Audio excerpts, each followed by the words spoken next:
round number 2 of RCI 6-hour Endurance Esports Series here for 2024. And we are back in normal shores here in the United Kingdom, here near Southampton at Silverstone International Circuit. It's a familiar place for anyone that follows motorsports, and for anyone that lives here on these isles, it's a familiar weather pattern. Round number 2 coming at you live, starting with qualifying. Hello, everybody, and welcome. I'm Jesse Lee, joined by my partner, Mad Malcolm. For the first 3 hours, we're leaving after that. Stewie back behind the cameras. And my goodness, a lot to go over, Malcolm, because we are at round number 2. A lot to unpack from Kyalami in South Africa. But right now, it's the end of practice, qualifying coming at you in just a moment. All the familiar faces will show you the entry list, but it's raining is the big thing, right, Malcolm? What are you looking for today? You'd be familiar with this racetrack. You'd be familiar with this weather. What are you expecting? Well, expect the unexpected, I want to say, because the weather kept changing every 20-30 minutes, whether it was heavier rain or lighter rain. So a lot of these drivers here, if the randomness is going to be the same as the Community Series race, then the drivers are going to be having a bit of a surprise, as most of the time, these tracks like to hold off the rain or like to keep the rain at a set distance for a certain period of time. So gotta keep these drivers on their toes with the ever-changing braking styles, ever-changing conditions for our drivers here today. As you saw on the standings right now, the 71 car, of the Rinwalton Esports group, while they had wind in Kyalami, they were once again at the very top of the step. So it seems like they've already got it nailed down for going into quali soon. Yes, indeed. Final moments of practice here under a rainy sky. Just the perfect time to show you the entry list for round number 2 of the 6-hour Esports Series. Got a couple of pages of very tough competition here. Look for your favorite team. One of my personal favorites here is you'll see all the teams have their own logos on the screen, except for the looking for a sponsor and a team that has a blank thing. I think that is excellent marketing, and there's no other reason for that to be blank other than that being great marketing. We talked about Rinwalton briefly. The 71 absolutely getting it done in South Africa 1 month ago, and back on top here today. They have their other teams here as well. You'll see that a lot. A couple of Brabham teams, the Veloces here. Of course, all the usual suspects in all the usual places, it looks like.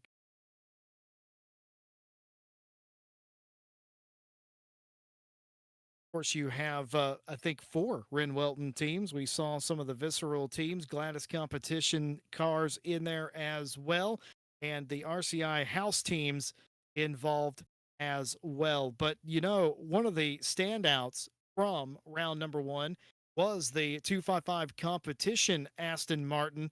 They looked like they were a car that could absolutely do some damage, and I believe they even had the fastest lap in Kyalami as well. And that just goes to show you what a single car team can actually do. But it never hurts to have friends out there racetrack. Well, there is your entry list for today. Malcolm, anything stand out? It's pretty much the same for round number 1, but does anything stand out to you just looking at that stiff competition? I don't think there really is until we get to the end of qualifying. So again, with a lot of these drivers here today, they're going to be trying to get the maximum amount of grip and also the maximum amount of time they can gain on these tracks. With the rain increasing in 10 minutes, so the guys are going to be wanting to get their laps done as quick as they can, because while the light rain's coming soon, it's going to be way past qualifying by the time that arrives. So our drivers here today will be trying to get the best times as they can. Right out of the pit box, you can see like the majority of the cars are already out right now, but with what we saw last week with ourselves, the Aston looked pretty strong, along with the Bentleys here as well, because they seem to have a better management on the grip as well. But I wouldn't count out some of the other drivers today, the people who are in the Ford Mustangs or in the Ferraris too, as they've got really good TC control over these wet conditions, Jesse. Yeah, those back end of some of those cars, the Mustang in particular that you mentioned, that thing will start to heat up its tires. Some cars are going to do that, especially if it continues to be mixed conditions all day. And we do expect that, by the way. The weather forecast is for rain, not necessarily intermittent rain, but intermittent intensity of rain. There may be periods where it isn't raining, but I wouldn't count on that. It will go between a light rain and a more moderate rain. Hopefully, no heavy rain, at least none in the forecast, but a very British day here at Silverstone, to say the least. You talked about the Mustang. One other thing about that you were hinting at, that car is mega in a straight line. It struggles a little bit in the twisty stuff.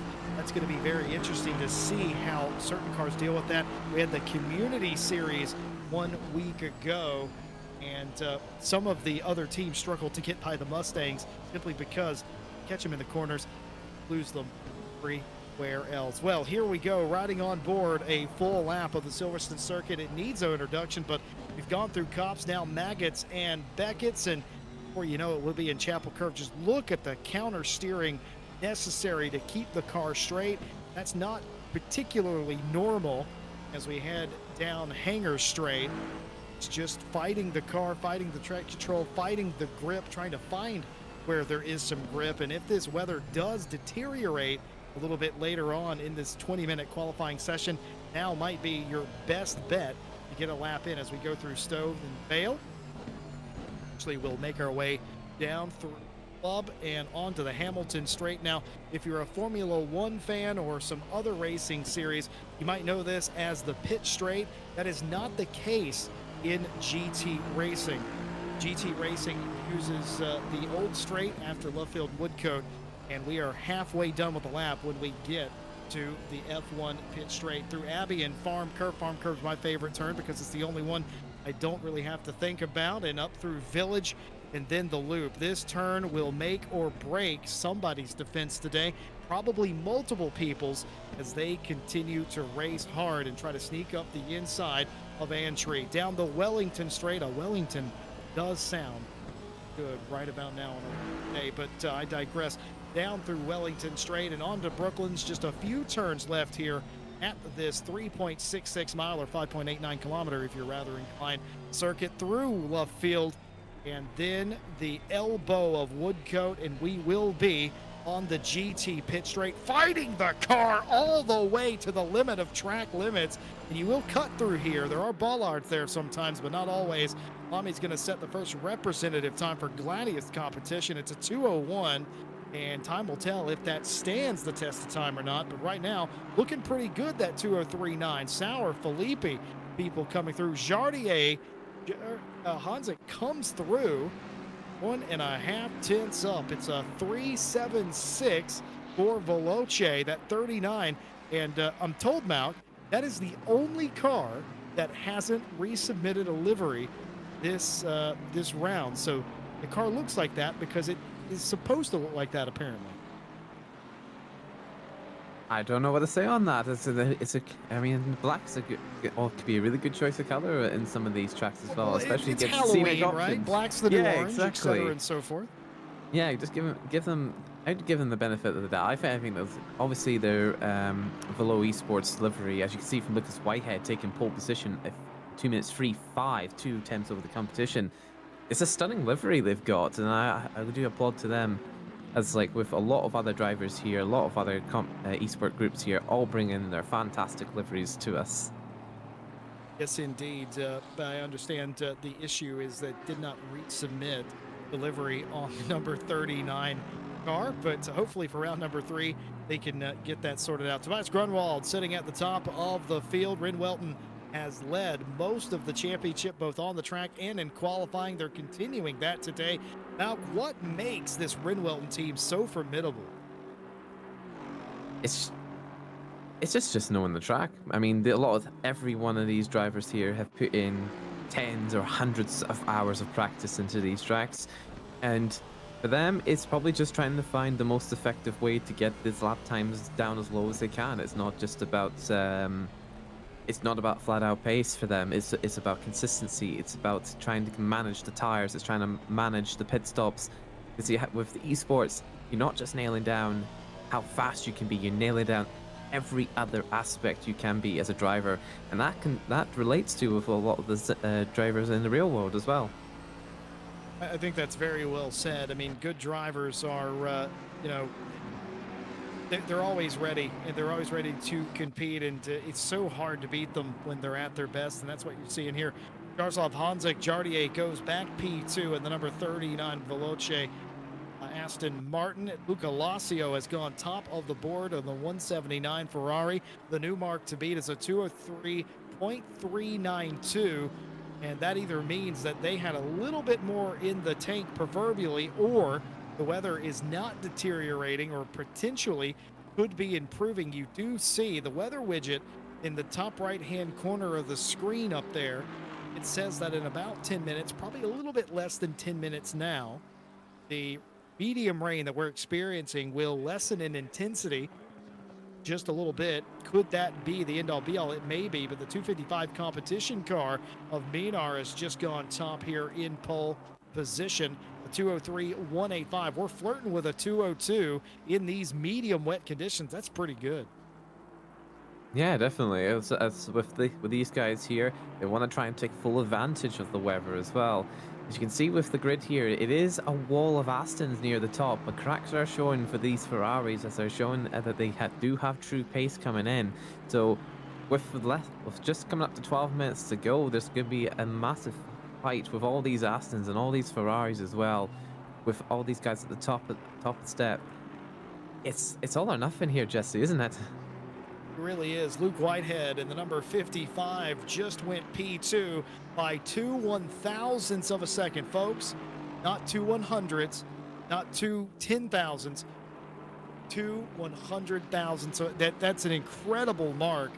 That instead of running a 185, they ran a 187, and that's the difference between row on the front of this grid right now. And look at them just fighting the car. It is no Sunday drive to get these cars around here.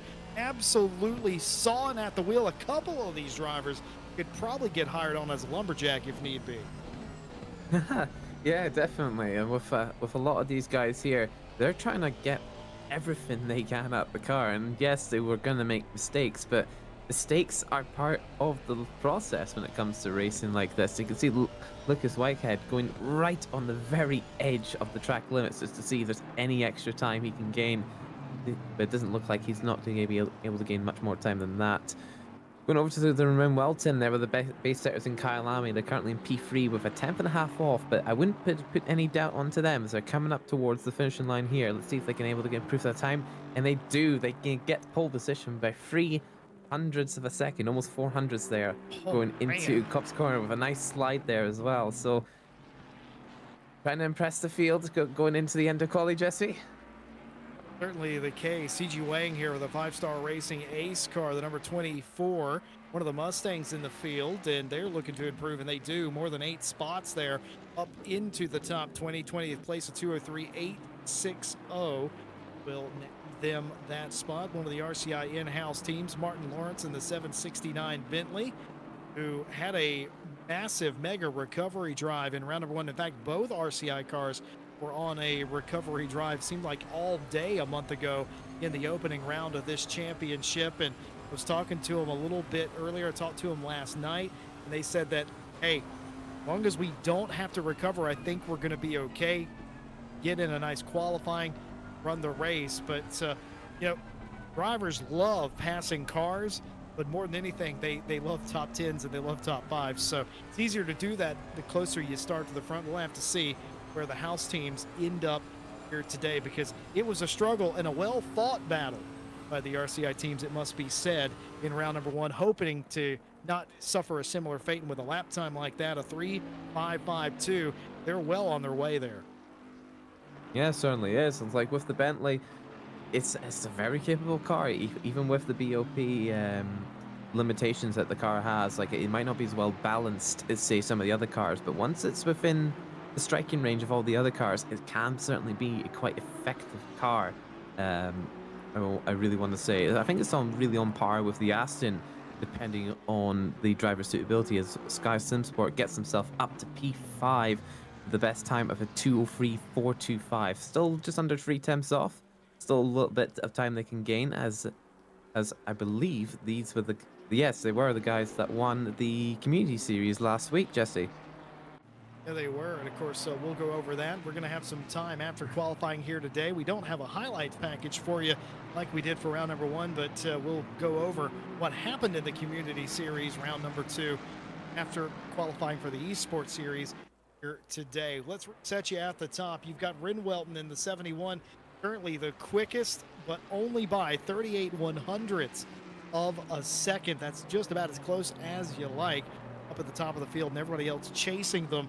Meanwhile, back here, Cheng, the Drive Just Boys car, the 999, and I don't know if this is the team that started on pole in silver in the community race, but it was definitely one of the Drive Just Boys cars, looking to improve here, and they do. Several positions up to 36, the 204.525.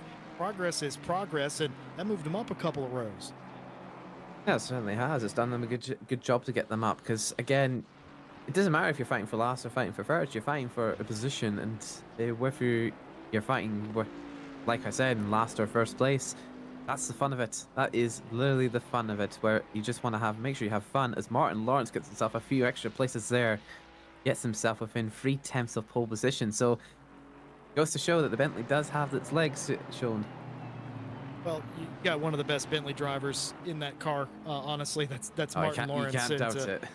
Yeah, he's just one of those guys, and there's very few that can probably get as much out of that car as he's getting out of it right now. And I mean, he has loved that car since the first iteration when ACC first came out. He's upgraded obviously to the newer version, and it was a sad day. It was for a very long time when that car was not viable at all, and luckily with custom balance performance is a little bit more viable, and he's as happy as a pig. And well, Jan-Philippe Nuremberg for the Dynamic Motorsports by Klanich car, the 111 getting up inside the top 10, P7, the 203.477 for Dynamic Motorsports. That feels good. You love to, anytime jump all the way up in the top 10, it just makes you feel better. But you know, there is the possibility the weather's going to continue to improve, and I wonder how much of that's a factor here. Maybe it's getting more into the comfort zone, a little bit more grip, a little bit more comfortable for the drivers. They're able to step on it just a little bit more, get a little extra out of it. We're seeing a lot of improvement. Yeah, definitely. As we go into the final, just over 5 minutes to go, we get the SRT Esports with Hutchison in the Ford Mustang. Let's see if he's able to improve on his time going through the cups, but it doesn't look like he's able to gain. Nope. I scratched that. He was on the wrong pit straight. I'm going to get that mixed up a lot, Jesse. Sure will. It's very strange. I do not prefer the Hamilton straight in general. I love the traditional pit straight, and I'm super happy. We're really lucky that we get to use that still for GT racing. Jade Hutchinson for STR Esport. Let me just tell you about Hutchinson. A couple of years ago, I gave him the Most Improved Driver Award. It's not a real award, but it's a Jesse Lee Award for Most Improved Driver. This is about a year or so ago. I've never seen anyone up their game so quickly as Hutchinson has done, performed so well this year in major competition. And again, it's where they're running right now isn't necessarily representative of where we expect this team to be. That's more like it. Top 20 for Hutchinson, 203.687. The times continue to take a tumble. Yeah, definitely. And again, it's only half a second between pole position and P20. So it just goes to show how much time there is between them as the Ren Welton go across the line again. Let's see if they're able to improve a bit more, but they just can't. They have to go around once more to try and see if they can properly secure the pole position. Because right now, with provisional pole being at 0.03 of a second, with P3 also 0.04 of a second off, there's not enough for them to hold their breath on. No movement at the top. Grunwald still holds the 71 Rin Welton car in pole position over Minar in the 255 competition. Aston 38/100ths for 24 100ths off of that is Luke Whitehead in the number 55 Veloce Esports car. The 27 Mustang of Naldi for BF Racing Esports behind them by 2/10. Luca Lacio is right behind them, but Paduino in the number 47 has just gone better for Sky Simsport. 15 100ths of a second off a pole, and they're on the front row now. It's the 47. Yeah, it's great to see them on the front row once more as they were last week. But again, we'll see what's going to happen within the next 3 minutes, because if there's been less rain, a lot of people got to find more grip, find more time, and you just never know. Whitehead might be a big here, Malk. He might be a big. Yeah, it definitely looks like it. So hopefully we'll be able to see him get a good amount of provisional pole that he needs to secure that top spot, Jesse. Let's see, he's going to come across the line, just one turn left to go, and we'll see. He could have been up by more than 3/10. That would have been well enough to take pole position, and he was, and it is. Luke Whitehead for Veloce Esports has taken pole and has broken the 2-minute, 2-second barrier. It's a 2:837, new provisional pole sitter, Luke Whitehead and Veloce. Yeah, definitely. It was a really good result here. But again, with a lot of these good drivers here, it's a big one up here for Yardier. He gets himself onto the front row as well. So with these guys here, if they're improving by that much, everybody else is going to improve by that much as well. But again, with a lot of these drivers here, they're all trying to maximize the best time. With Sam Gaskell with Visceral Esports for the Aston Group, they're going to be making sure they can get as far wide and trying. Oh, there's a little bit of a slide there. It's going to impact their time, not by much, but just enough to maybe knock them down a place or two. But as they go across the line, get themselves on the second row with 1.63 off the road with a 22 minutes free, dead, Jesse. Can't get anything better than a 0-0-0 at the end of it. Well, you want to improve because we all saw it, lost a little bit of time. How much? Maybe less than a 1/10, but even still, you wouldn't want to do that as Paduano goes across the line and improves again. It's a 2:03.085. That'll put them right behind Bias Grunwald. But for Gaskell, that was all good laps, and Lamy just came through in the 2:01 in his 1/10 off of the overall pace, and that separates the Veloce lockout of the front row for the moment being. Here's Philip Mianar in the 255 competition car looking to come around and improve again. They need 3.5 tenths, and they almost get it all back. It's a 2:02.902, 65 100ths off of the pole position. And now Veloce have some work to do. Luke Whitehead will likely stay out there with 1 minute left in qualifying to try and defend.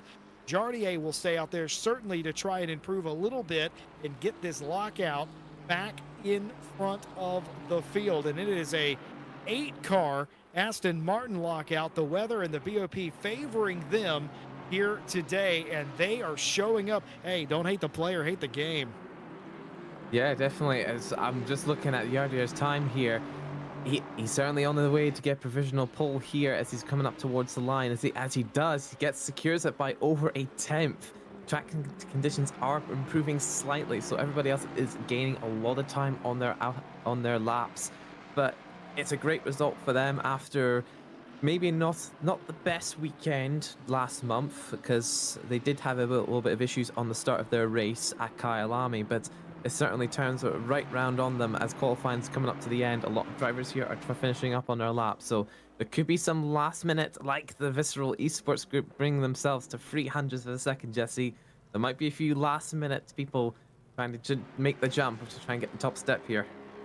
Yeah, I don't doubt that. Everybody nearly is green on their lap or trending in the right direction, and that's exactly what you want to see. Here's Paduano back across for Sky, and it's going to be a couple of positions improvement. Going to advance his row. It's a 2:02.902 for them as everybody finishing up their laps. All flying laps will count, include Minar's lap in the 255 competition car, as they will continue around. Everybody chasing Jaroslav Hanzik Jardier, a 2:02.680, the current quickest. Gaskell got the closest, 35 100ths off. Less than a 1/10 off is Luke Whitehead, who's still on a flying lap. How close will Minar get in the 255? They will get to 5th. It's a 2:02.8 dead, and they will have to settle for 5th. Hopefully, they won't get bumped. And Kevin Toddy for Visceral Esports, nearly a couple of laps ago, took pole position away. They ended a 8-car lockout of Aston's and looking to get back in between them again. What can Toddy do this time? They have a car directly in front of them. Hopefully they're not too impeded by that and are able to get a lap on. The car pulls off of the racetrack there. They were invalid already, or saw that there was a car on a flying lap behind them. Let's see, did they get anything out of this? They improve their time, but they do not improve their position. Car still coming through Mount. Yeah, definitely. There's still plenty of time with the Mustang that's at 27. Naldi getting himself into P9, or he can go into the Ferrari, the MG ITG setups here. It gets himself into still P11 there. With Martin Lawrence coming around here, he's got a little bit of improvement on him if he can secure it. But he does. He gets himself an additional 5 places, just under 5 temps. So yeah, a lot of these drivers here got the last minute improvements here. But again, the top step goes to Yardier and Sam Gaskell. So pretty good group there for everybody else in the Astons. Jaroslav Hanzik, who will drive with Valentin Berrier, have taken pole position here for round number 2 of the 6-hour Esports Championship here on RCI TV, and it was a 2:02.680, good enough to get that done for not only their team but everybody at Veloce Esports. That number 39 on pole, the 45 in E2 for Visceral Esports. Gaskell behind the wheel, 35 100s off. Third place, Luke Whitehead in the 55. So that car was on provisional pole a little bit as well. But did you notice outside the top 3, a lot of the other cars had the fastest sectors but didn't put together the best laps? No, definitely. It's again, it's the conditions. A lot of these drivers here do not have either the best lineup on some corners, or they might not have anticipated the way that these cars will behave. So again, a lot of these cars are very sensitive as to the ever-changing conditions. So again, for these drivers here, it's all about just trying to make sure that they can just maximize as much as they can. But some people can, and some people are just a bit more consistent over lap. Well, we've talked about the championship here in the Esports series. Let's show you how they've stacked up after the first round in South Africa.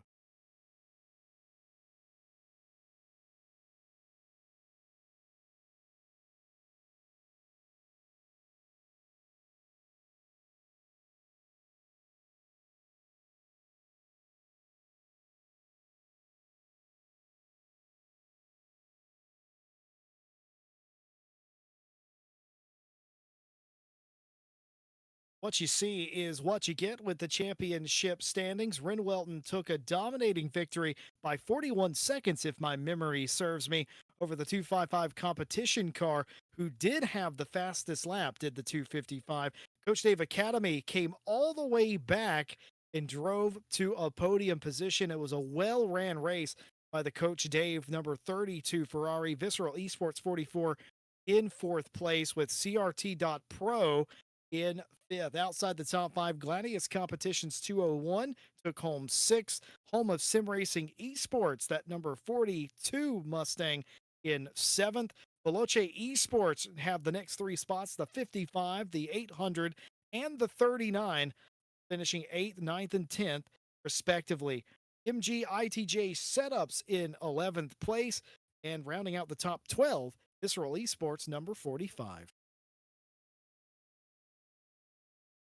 Outside the top 12, Sky Sim Sports in 13th, BF Racing Esports in 14th. And do pay attention, folks, how close all these championship points after one round, because I guarantee, considering today's a wet race and how qualifyings went, it's going to look a lot similar going into round number 3. West Competition in 15th place, the number 1 car with 32 points. Outside the top 15, RCI Esports Blue, 17th, Ren Welton for Ignite, 18th place, Dynamic Motorsports by Galici, 19th place, Brabham Esports, number 52 Ferrari, and just inside the top 20 is the Flyby in Prime, number 595 Mustang.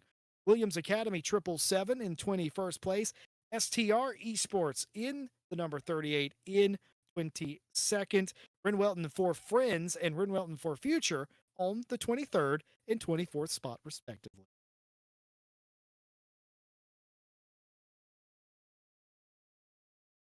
25th place, Skidmark Racing with 16 points. Team Nitro in 26th on 15.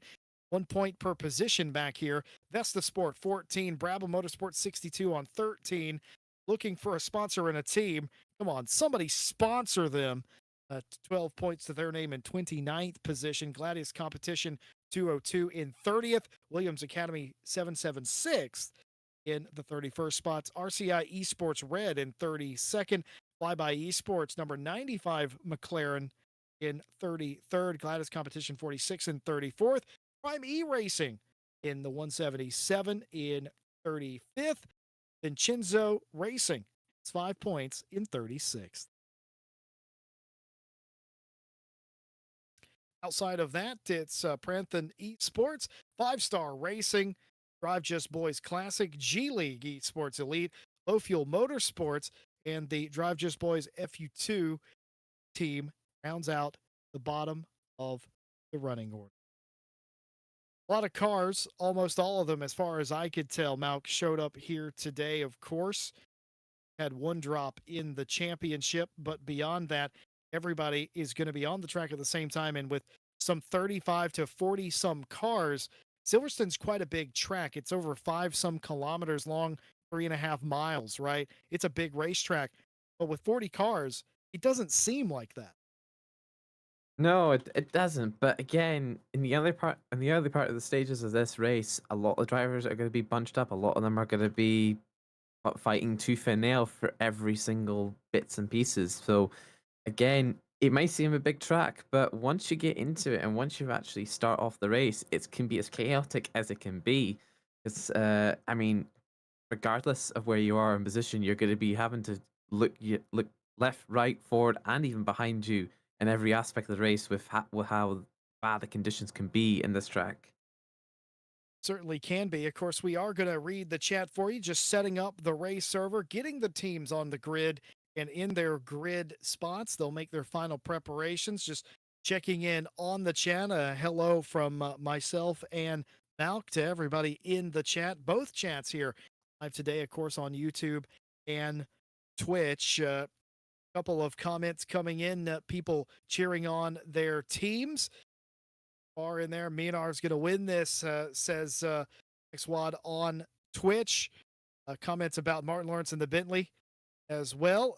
Jardier enthusiast in the chat as well. You love it. Alaric Insulin loves the Aston Martin. Well, the Aston Martin loves this series currently right now, as it looks like it's an Aston Martin day for sure. Some nice comments for us here in the booth as well. Thank you very much. We are reading those. Very much appreciate that as well. Some comments about the cars looking nice. They are indeed very pretty cars, very well painted by the teams and the sponsors, wouldn't you say, Mal? Yeah, definitely. They're all great looking cars on here for all of our drivers here today.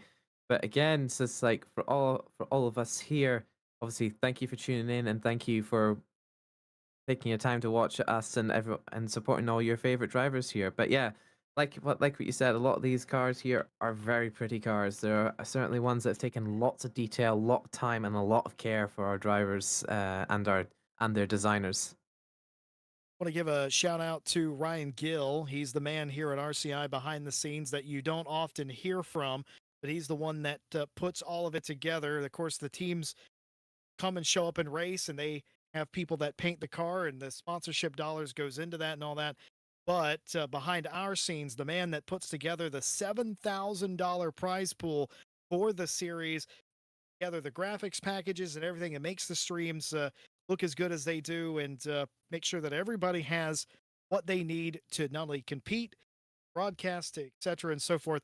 That's all Ryan Gill, and shout out to him as well. We're a full broadcast crew here today. We've got our normal broadcaster Stewie behind the cameras. I'm in my normal spot, not behind the cameras, at least for the first half of this broadcast. And Malk, you're doing your second big endurance race. I got to ask you, since we have some time to kill, Is there anything that you learned from doing round one that you could apply to today? Um, I don't really know, to be honest.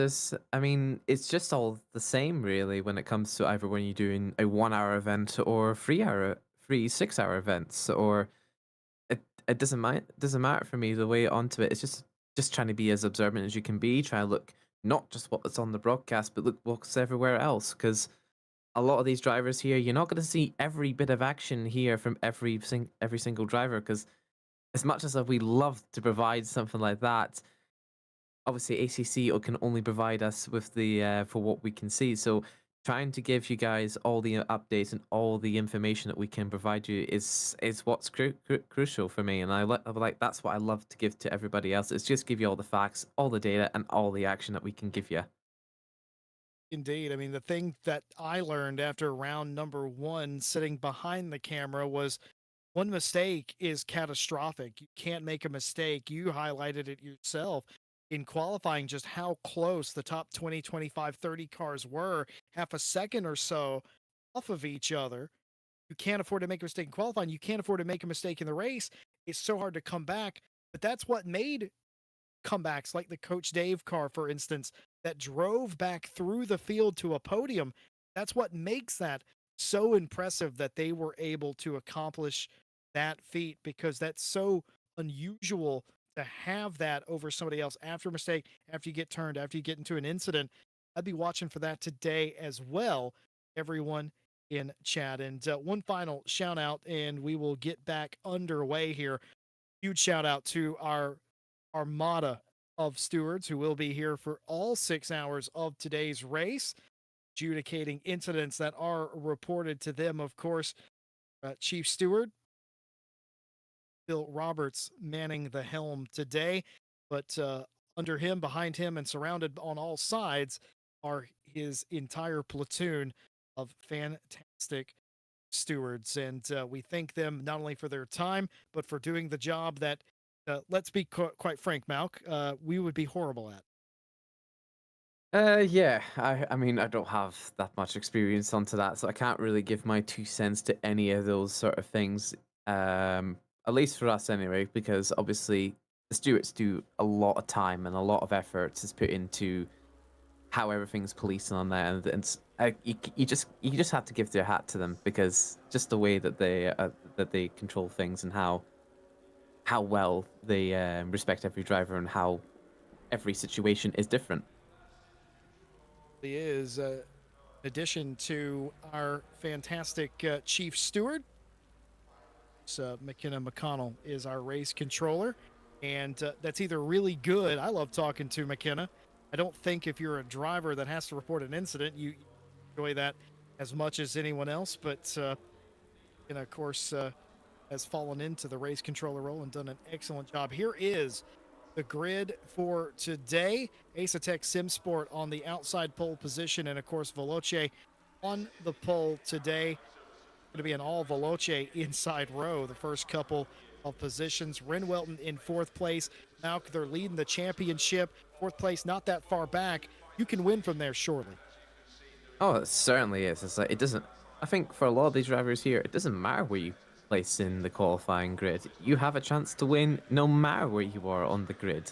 Um, I mean, for a lot of these drivers here, some of them are comeback drivers. Some of them are people who have taken the feet front of the field and dominated it from it. But again, anything can happen, especially with the ever changing conditions here at Silverstone. I mean, for us last week when we were at the community series, we had, for at least for the split one group, we had medium rain throughout for the most of it. We had spots of light rain. We also had a single 20-minute stint with absolute torrential heavy rain. So with these ever-changing conditions, there will be a mistake or two. As but these esports drivers, while they might have alien pace and outright maximum speed, they're all human. They're gonna make mistakes, and it's okay to make the mistakes.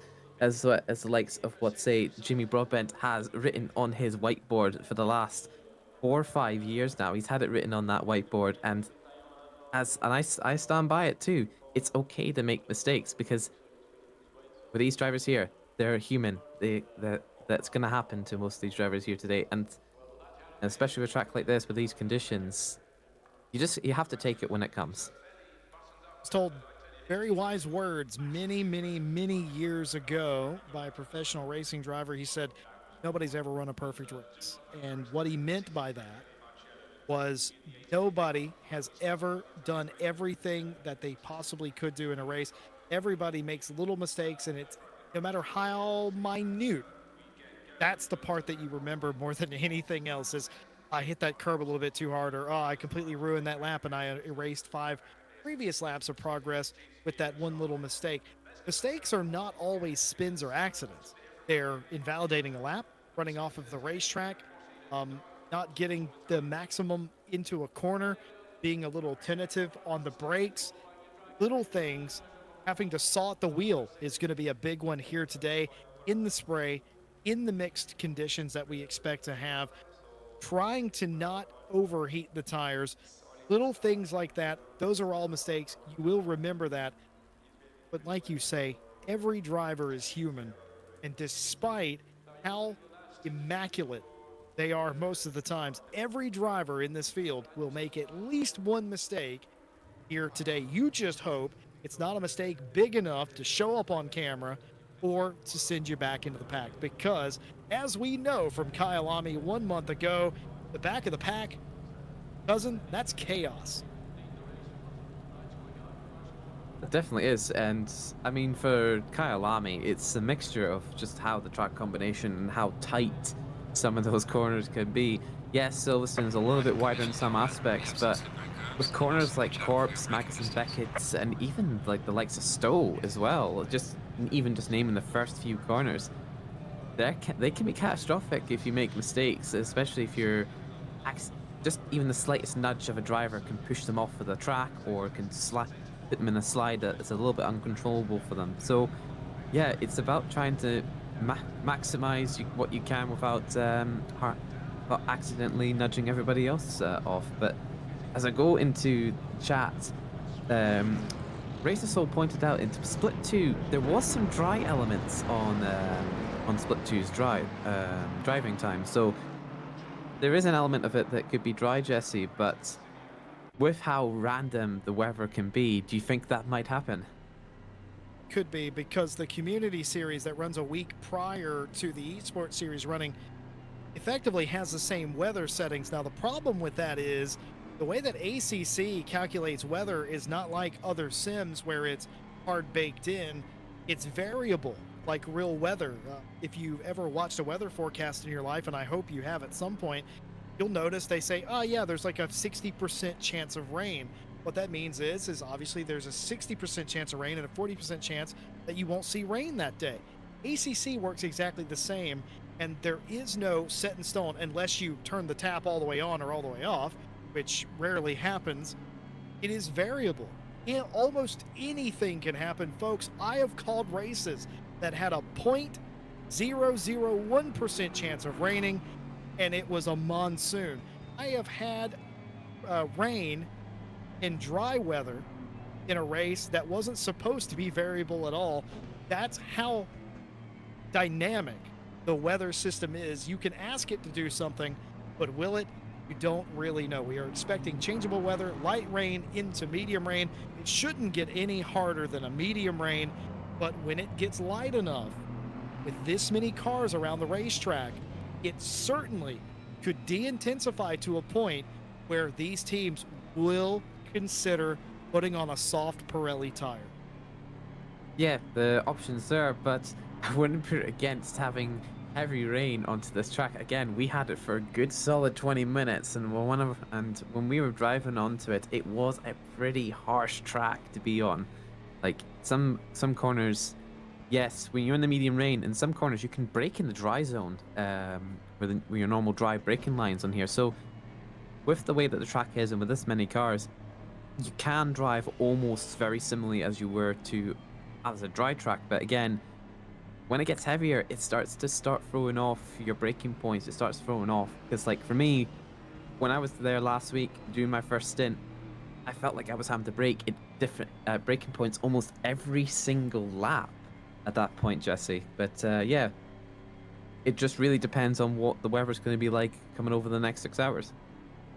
Indeed. Hello to Dynamic Motorsports coming to cheer on their team in the Twitch chat as well. So P Motorsport as well in there.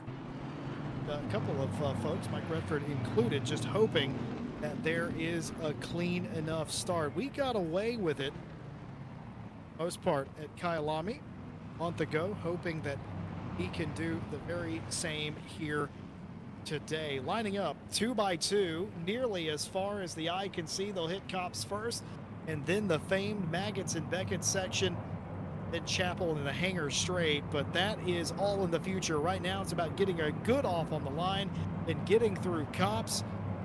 Who will take the lead? The outside can be potent here for the 45, but will it be with Jardier on the inside? Some of the names will likely switch around. The drivers will have put their starting driver in. Change once they hit the line or so. Folks, we're glad to have you. Round 2 of the 6-hour Esports Championship here on RCI TV is green, and we're thundering down the Cops for the first time. Well closed off there by Veloce, and they're going to get the whole shot and get out in front, and now already looking for a way by is the Acertec Soul team. That was really close there. Everybody thinking better of it, trying to get down to single file, but they don't. About 9th or 10th on back. They're 2 by 2, now thinking about getting single file as they exit Beckett's into Chapel. No major incidents to report as everybody giving just enough space. One car is going to go slightly off the track in the background, but no major bother there. They're able to rejoin without any further incident. It's the number 39 out in front of the field cleanly as everybody in the top 10, top 15 is single file now as they head through Stowe. Yeah, definitely a lot of action, a lot of side-by-side action going through Cobb's Corner. So a lot of these drivers here, they're now single filing into the second stage of the race with lots of drivers here. A little bit of door banging here on the hairpin section there. So a lot of these drivers are going to have to be careful as they go through towards the pit straight of the Hamilton straight here. Again, going through that right-hander here with a few cars going a little bit too wide on some actions here. Cars are eating out of each other, but we almost had a freeway action going to that right-hander here. But so a lot of these drivers here are still keeping it clean, still keeping it engaging for most of the pack here. It's all bunched up, so you have to make sure you have to not get your braking points wrong, because if you do get it wrong, you're going to be spinning out a lot of people here. But again, very colourful cars here, very great looking ones going through onto the straight part here, going over to the final hairpin section. But yeah, I think right now everything seems to be on the hanky-dory. Thought we might have had an issue going into Abbey, thought we might have had an issue exiting Antry, but nothing of the sort. Everybody keeping it nice and tidy as the racing has picked up here. There must be significant grip in the tires, and I imagine there is. Just a light rain here to start. Everybody trying to do their best to make up some time. And this is one of the rat's nest sections here. This is kind of what I was talking about. Close racing, a door bang there, a couple of slides out. One of the RCI cars has to slow up to keep from running into the back of the spinning car, but nobody goes fully around, and everybody continues in the pack. And that was as close as you like. Jardier in front of the race. Gaskill and the number 45 right behind them. And it's just as close. You can't see them. They're covered up. But that's Luke Whitehead, who set the quickest lap on the first lap in the 55 in third place. Bastian Richter was installed in the 71 Ridwelton car. And he's also hanging out there with, I believe, that's Philip Minar in the 255 competition car. It is an all top 5 Aston crew. But for the majority of them, they're racing for different teams, barring the 39 and the 55, who are all on the podium right now. They've got Gaskell in the 45, though, in between them. Huge wiggle there by the 45. Get used to seeing that today. Yeah, definitely. A lot of these cars here, they're going to be trying to fight for every inch here. But again, with the top 5 Astons here, there is a little Lamborghini of the 44 with Campanella also starting right at the back here. He is pulling away slightly towards the rest of the Astons here, but I wouldn't count him out just yet, as there's still plenty of time here. As almost Whitehead almost did a little bit of a sniffing on the bumper there on the 45 Aston for Visceral Esports there, Jesse. But again, the Richter in the 71 Ren Welton set the baseline here. He's already in P4 already, so again, with 6 hours going down, it's plenty of time for him to start gaining those positions to try and take that top spot back. Well, one thing a clean start like this does is it does not break up the pack. And when you don't break up the pack, you get stuff like this. A lot of cars racing very, very closely indeed. Lee nearly getting into the back. Oh, and Lee's going to get spun. I think Lee was tagged into the back. He's going to lose 3, 4, 5, 6, 7 spots here as Sheng Li for Drive Just Boys Classic is able to get the car back under control. But after significant time loss, I'm still not sure if there was contact or that was just the rear of that Ford Mustang lighting up in that section of the racetrack. But either way, huge time loss there in Brooklands for Drive Just Boys. Yeah, definitely. It just goes to show that the smallest mistakes can make the biggest impacts here for our drivers here today. As again, we're still in the very early stages of the race. There's still plenty of opportunities to gain as much as that. There's a little bit of door bang there to throw off one of the cars. I think that was the Saita, the 256 Ford Mustang. Yes. Oh no, it's a Jans Rainiers by Flyby Prime Racing. So yeah, so just goes to show Max and Beckett's, if you do a slight tap, it's going to really affect the way you're going to be driving into that corner. Bastian Richter looking for a spot here on Luke Whitehead. It is Renwelton on Veloce and had a little sniff, did Bastian Richter, but thought better of it in the chicane and will fall back in line here on the Hamilton straight. Keep in mind, that is not the start-finish straight for this race. You got to go all the way back around to get it. That's about the halfway mark, if you will. But Richter had a look there, got close enough. He's going to have to put that in the memory bank. Try that one again, I reckon, and that is often the case in races like this. There's one section of a track typically where you may have an advantage, even if you're in the same car. Just could be a driver advantage or a setup advantage. You got to use that to the best of your ability, and usually that entails setting them up for an entire lap. So put that one in the memory. Try that one again. Christian Warner here looking for a way around Papin in the 49 for Brabham Motorsport. And looks like Papin's looking for a move on Smith, who may also be looking for a move on Chinati as they all pile down into Brooklands this time. And still no move made. Very close as you like in left field. Yeah, certainly, with the competition, how close it is. Going over to the pit straight here, going through to Cops Corner. You have to just be careful around here. You gotta go once Warner here. He has a better lineup than the likes of drivers ahead, as they've got traffic and he's got a bit of a gap to take full advantage of. Going through the Magnus and Beckett section here. It's just it's not an all-out brawl yet. Everyone is all being nice and gentlemen. So we're not brawling on lap 4. We're not doing that, Malk. If you're team manager, you're telling me don't brawl on lap 4. No, not yet. At least give it. But give manager it Malcolm, Manager Malcolm, I can see him. He's right there.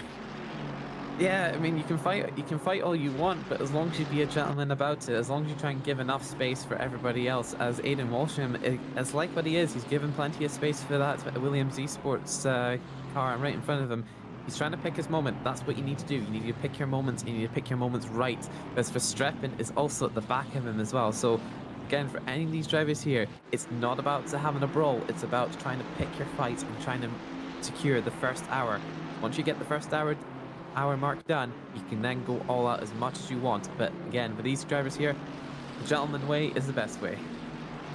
Now, this pack has split sort of into two snakes. There is a little bit of a gap. I think it split pretty much in half around the 20th place mark. I think Klinkmuller is the leader of the second pack. There is an ever so slight break in it, but it is about 20 cars in a train with Jardier leading it. And then you've got Klinkmuller and the rest that is in a second pack. But when I say that, they're separated, the two groups, breakaway and the peloton, if you will, by about 2 seconds of that. So not a whole lot. Yeah, it's very small.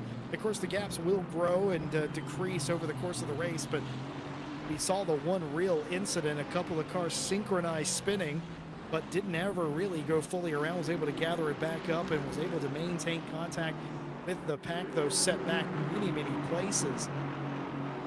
Definitely a smooth start to the race. That's kind of what you expected. And to your point, Malk, that's the gentlemanly thing to do. Go for it, but at the same time, be respectful. about it. And that's exactly what we've seen as Gaskell has taken the quickest lap of the race. The number 45 Aston for Asetek SimSport is the quickest car on the racetrack. And, well, when you're following, how important is it to get the lead right now? I mean, you know you probably have the pace to do it if you're quicker, if you're the quickest car on the racetrack, but is it important to take the lead this early in a 6-hour race? It really depends on what's... There's too many variables, Jesse, when it comes to that. Whether or not you have the right tire temps, right pressures, the right pace for it to keep in the lead, because again, it's great for track position. Track position, yes, 100%. But if you're trying to evaluate every other aspect, sometimes it's better to let somebody through in order to gain an advantage on them later. Because for these drivers here, they would have everything nailed down to the absolute minimum of mistakes, minimum of places where they can have mistakes. But but again, there's the human factor. There's everything that can go wrong. There could be pressures that be ballooning with some of these drivers here. As Zimbal is trying to see if he can pick away at the fight on Rainiers at the 595 Mustang, but he's just not able to get it just yet.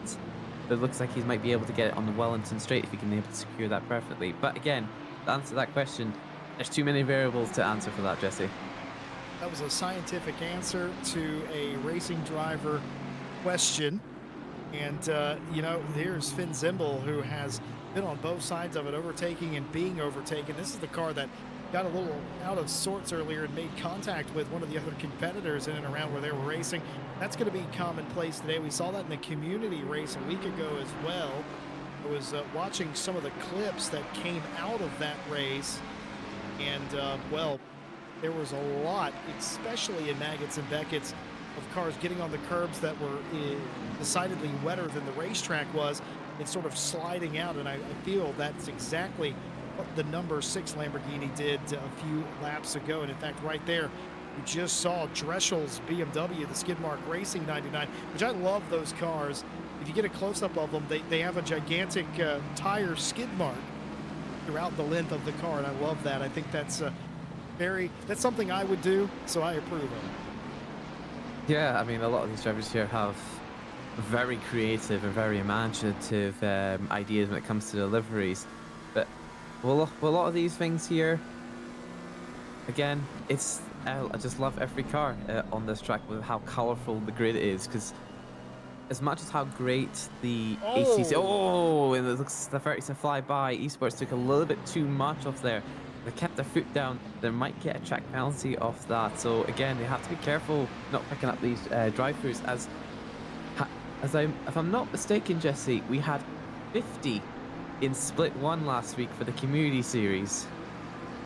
50 cars, yeah, that was a lot no, of cars. 50 drive-throughs. 50 drive-throughs, that is incredible. I actually did not know that. Cheng and Wang, by the way, in Mustangs were side by side, and I withdrew into my seat. I thought that was going to be an accident in the chicane. It was not one. They were able to get through there gentlemanly like, as Malk has put it, and they continue racing now to the threat of the car behind them, and that I think is the name of the day. Oh, a little bit of a wiggle there by Luca Lassio for MGITJ setups, and that's going to allow the Mustang of Naldi to get in there. And also, is that Nürburger in the 111 dynamic car? It is, and it looks like the Nürburger is going to take the spot away from Naldi, and now Nürburger will have their shot at Lassio, and Matteo Naldi for BF Racing Esports is going to be the frustrated one of the three here, trying to get that spot back. Hopefully he's able to take advantage. He might, if you're Naldi, you might blame Luca Lassio for that spot loss, saying, hey, I was trying to make an overtake on you, and it didn't work out. But at the end of the day, Naldi's the one that decided to go to the outside there. Yeah, definitely. It's just like, well, a lot of these drivers here, you saw with like the likes of Lassio, he made that mistake, but he was able to rectify that almost immediately, almost taking the inside line over at Brooklyn. So that put a little bit of a disadvantage over the Mustang that was going wrong the outside line. But again, it gave Nürburger a chance to overtake it. So well played to obviously the 111 Aston Martin, but also Lucio also trying to rectify the mistake he made over at Brooklands. Remember what I said on the grid, folks. It doesn't have to be a big mistake, and the majority of mistakes are minuscule, but making one in a field that's this competitive is going to lose you time. It is going to lose you spots. You saw that unfold live on your television screen there. Lassio and Naldi in a fight, and that little wiggle and a move to the outside by Naldi allowed Nürnberger to make up a spot. And that's as simple as it is. These drivers are finely tuned machines when it comes to probing for weakness. And will we see something like that here? Walshingham looking down to the inside. And there probably is going to be contact here. Yes, there is. A little bit door bang there. Just a little bit of contact on the way up to the loop at a Village. But I think that's neither here nor there. That's one of them racing deals. Yeah, definitely. It was certainly a good opportunity for that overtake there for Aidan Walshingham. So he's a very capable driver. Obviously, I'm sure he can able to get himself dragging up that Ferrari through the grid there. So, I mean, he's won plenty of races at other places as well. So I wouldn't put it against him to charge up for the field. Well, we got some nice side-by-side racing here. Bastian Richter's looking to take that spot away from Luke Whitehead and almost gets it done and does. Now closes the door as we exit Beckett's and head into Chapel. And was there contact there that facilitated that coming through Thompson up to Maggots here? They're going to be side-by-side in Maggots. This is not a place you want to be side-by-side on, but he gets through, does the 71 of Richter, and is able to close the door on Beckett's and keeps that spot on Whitehead, though he really tried there and got really close up the hanger straight, but to no avail. Does not get by him. Bastian Richter for Rinwell and started fourth up to third now. Yeah, definitely. And I think I just saw in the background there that Saita in the 256 just got himself a drive-through for track limit. So not even 15 minutes in, we've already got our very first drive-through with it's a bit unfortunate for them, but again, these things will happen. It's a really wet track. We saw 50 drive-throughs last week, so it's going to happen as well. So as we go through into that point there with a lot of these drivers, I would say give them time. We'll probably see a couple more in the next few minutes. Yeah, if you are new to RCI Racing or you haven't joined us in about a year or so, update on how the rules work here, and it'll help you follow along as the day goes on. If you see any team or driver with a drive-through penalty, that is almost assuredly ACC assigned. Our steward department does not usually issue a drive-through penalty or at all anymore, and that is somewhat new. If you haven't joined us in a while or you're uninitiated, you may not be aware of that, but drive-through penalties are not normal to be given out, so it's almost always safe to assume ACC, the simulator itself, has assigned that either for minor speeding in the pit lane or for track limits violations. And some good racing here between Pertil and Zimmer, who are going at it side by side. That's going to allow Burnham in the number one looks for a way to go around the outside of Kops. Can't do it, has to fall back in line. Here comes Klinkmuller in the 73 Ferrari, and now what was a two-car fight is instantaneously a four-car fight because the 74 of Zimmer was not able to get by Pertil, and that brought Burnham in. Burnham gets stacked up into Klinkmuller, and here they come. And if they don't get a move on, Smith in the 52, Chinati, Papin, Warner, and the rest, who are all in a line behind them, this two-car battle might turn into a 10-car battle.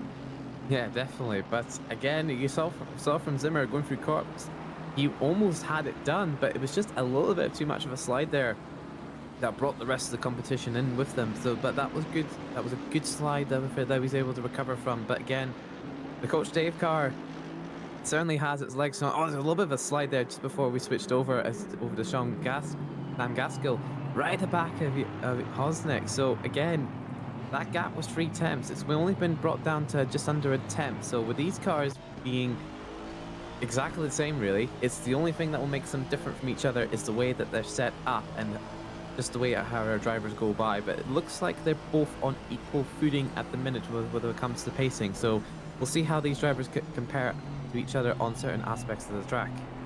Track conditions are deteriorating, medium rain in the area, and it is going to sort of intensify into a more significant or heavier medium rain, if you will. It does sort of It's a gradient. It's a variable for sure. It's not static. So it is raining harder than it was at the start now, but it is going to continue to rain harder. Shouldn't get to a full-on monsoon or downpour, but it is definitely not helping the grip level out there on the racetrack. Some cars may be set up or may just be naturally better at certain degrees of rain or potentially none, but set your car up for a dry race today, that would have been silliest move of all, as practice would have shown that this race was likely going to be a wet affair throughout. The top two cars are nose to tail. Gaskell minding their P's and Q's, but very, very close indeed, right behind Jardier, and just sort of hoping, I suppose, for a mistake. But how likely is that from one of the most handsome gentlemen in sim racing, if I may say so myself? He's been hitting the gym. He's looking good. Yeah, he's definitely transformed himself over the last year and a bit. So, and especially with him going into the Clio Cup as well, it's hats off to him getting into real life racing. As it's a shame that a lot of high potential drivers just can't make it, either due to lack of funding or just the amount of parts. There's a little bit of a tap there into the Coach Dave car there. Again, that has turned into what, an 8, 9, 10 car fight there. So if any one of these drivers makes a mistake, it's gonna be a massive loss for a lot of these drivers here. But yeah, you're right, partner. It's 9 cars now. 9 cars now. So yeah, so any little mistake there that could cost a little bit of time is gonna severely hamper them a lot going into the stage there. But again, a little bit of Alvin Smith did a little bit of a massive tap there into the other Ferrari, but again, no positions lost just yet with either of those drivers. But that'll be something right behind them. Yeah, Shinani and Papin side by side. They're going to race it down the Wellington straight here, and they're going to have to sort this out as cars are going left, right, and center, and they're all over each other as we watch behind Elvin Smith. It's getting real close into Brooklands this time as everybody's fighting for the position, and there's a Mustang involved. Is that Jade Hutchinson, who has found their way into this fight somehow? And it is indeed, as Chris Warner is able to get away from it, but I think that's Papin in the 49, and it is. They're unable to get away from Hutchinson, and they are under threat here. And that all started when Shinani and Papin got stuck side by side out of entry onto the Wellington straight. And now that somehow has brought Hutchinson into the fight and lost Papin at least a spot here, maybe more. Yeah, definitely. As it goes by, anything can happen with these drivers here, so they have to make sure they are being careful going through into the next, like, say 10, 20 minutes here. As there's going to be a lot of fighting between like certain groups of drivers, as it looks to be three groups of like 10 cars at some parts of the race. Whether you're in the front, mid, or even near the back of the grid, there's always positions to be fought and gained here.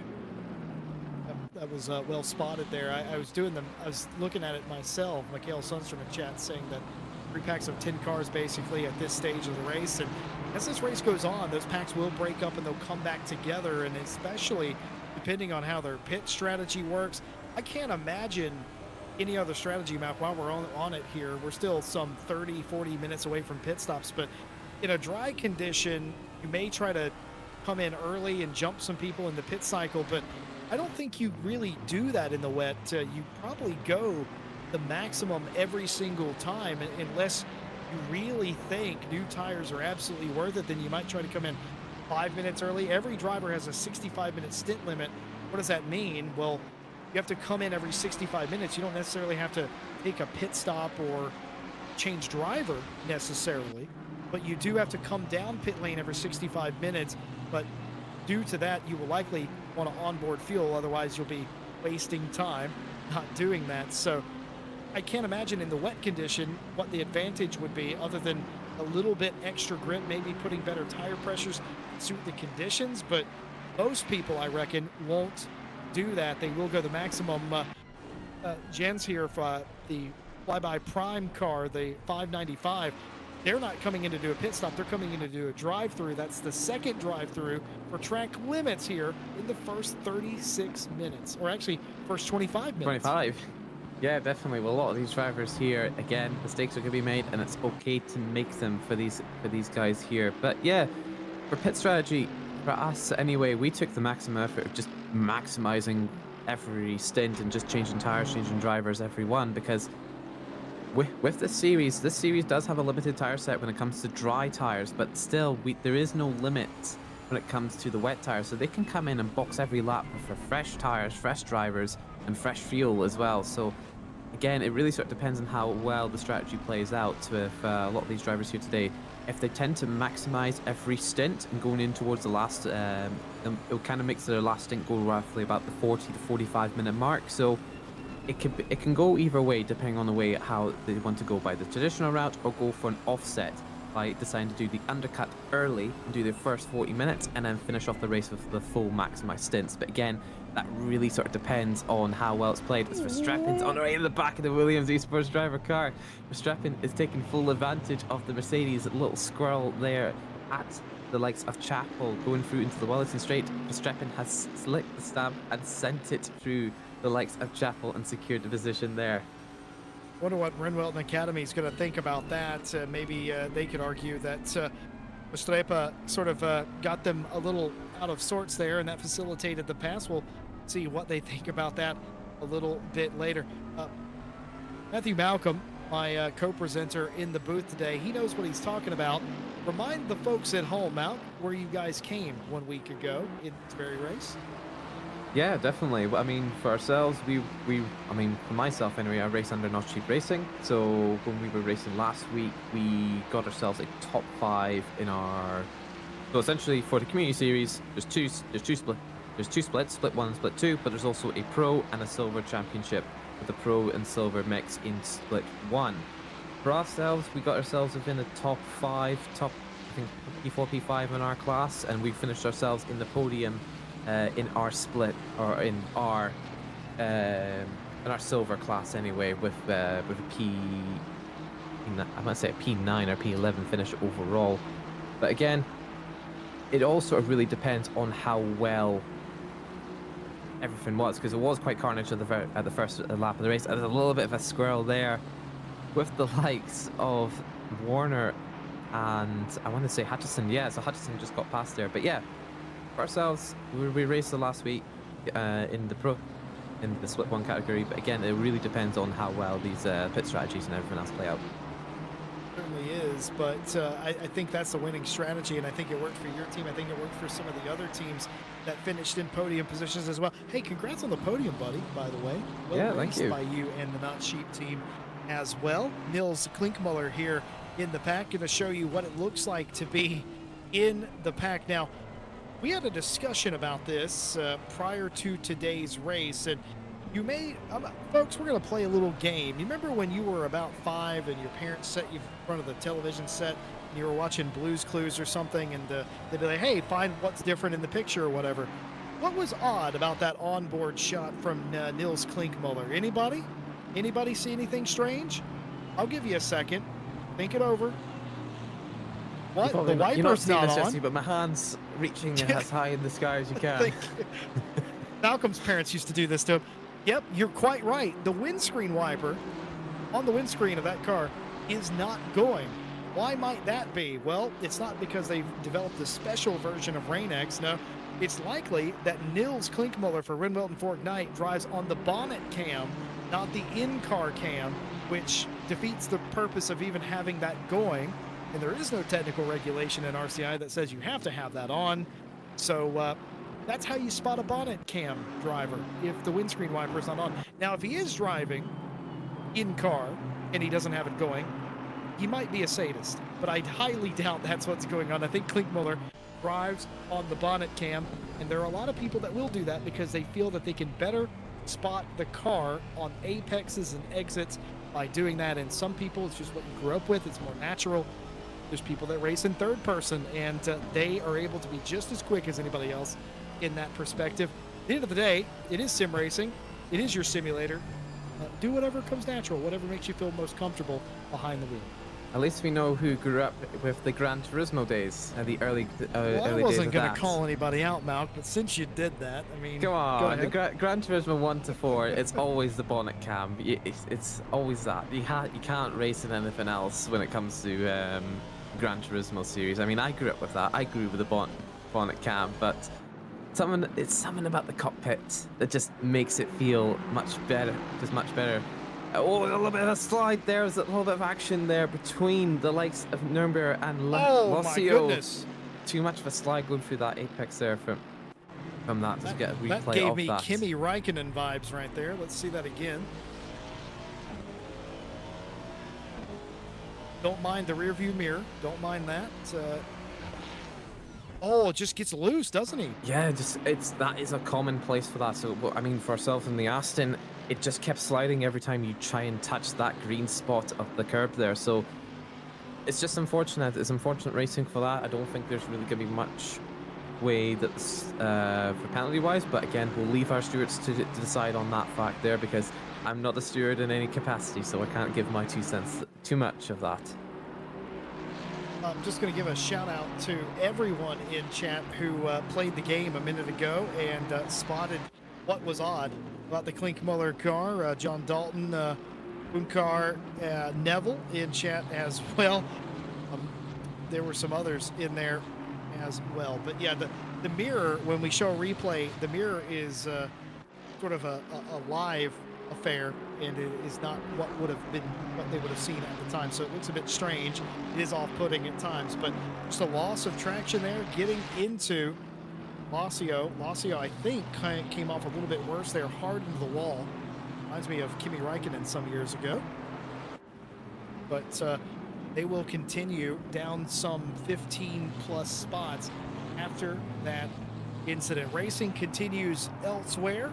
Jardier continues to lead for Veloce number 39, and as has been pointed out by our race controller McKenna McConnell, there have been some incidents that have been reviewed. 3 warnings all on the first lap. A warning for car 46 for avoidable contact, a warning for car 52 for avoidable contact, and a warning for car 95 for avoidable contact. Also on lap 1, a warning for car 256 for a dangerous maneuver leading to avoiding action being taken by car 62. A warning for car 52 for avoidable contact. That was upped to a 5-second penalty due to receiving multiple warnings. And most recently, on lap 8, 5-second penalty for car 95 for an overtake with contact car 24. Yeah, just looking at the chat there, we got a donation from Grim Leather for £5. It's round 2 of the best series of the planet. Here's a reminder of that your boy Grim and Tom Watts won in the Silver Split 1 for the Community Series. That's right, they won in the Bentley for the Kaiju Racing with the Renault 2005 F1 inspired livery. So it was obviously well done to those couple of drivers there. They kept it clean and they kept it consistent through the rest of the race. And also Tom Bryant is saying thank you for being a supporter here here on RCI as well. Yes, indeed. Hello to the Fat Stig. That's not a statement of fact. His name, Les Stevenson, joining us from a beach somewhere, surely with a pina colada. Welcome in today to what has been a wet and soggy day. You'll see, Les, that Britain is exactly how you left it. Bit damp. Yeah, admittedly. I'm going to show you a replay here. Nils Klinkmuller might be getting involved with a car down into Brooklands. Nope, it's actually happening in front of them. Oh no, it's the Coach Dave car. Just getting loose there. The 74 riding the 30, the Coach Dave Ferrari off the racetrack there in Stowe.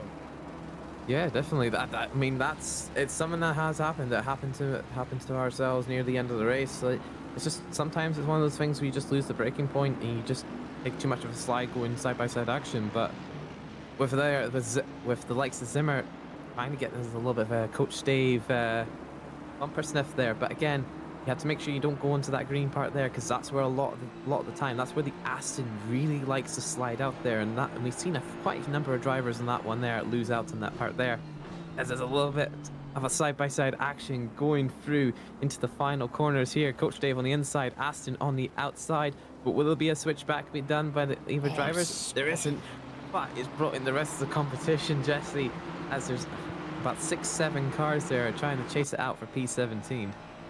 Oh, it's so very close between these cars. I was going to go over how the community race shook out, but we just don't quite have enough time to talk about that and why this is going on.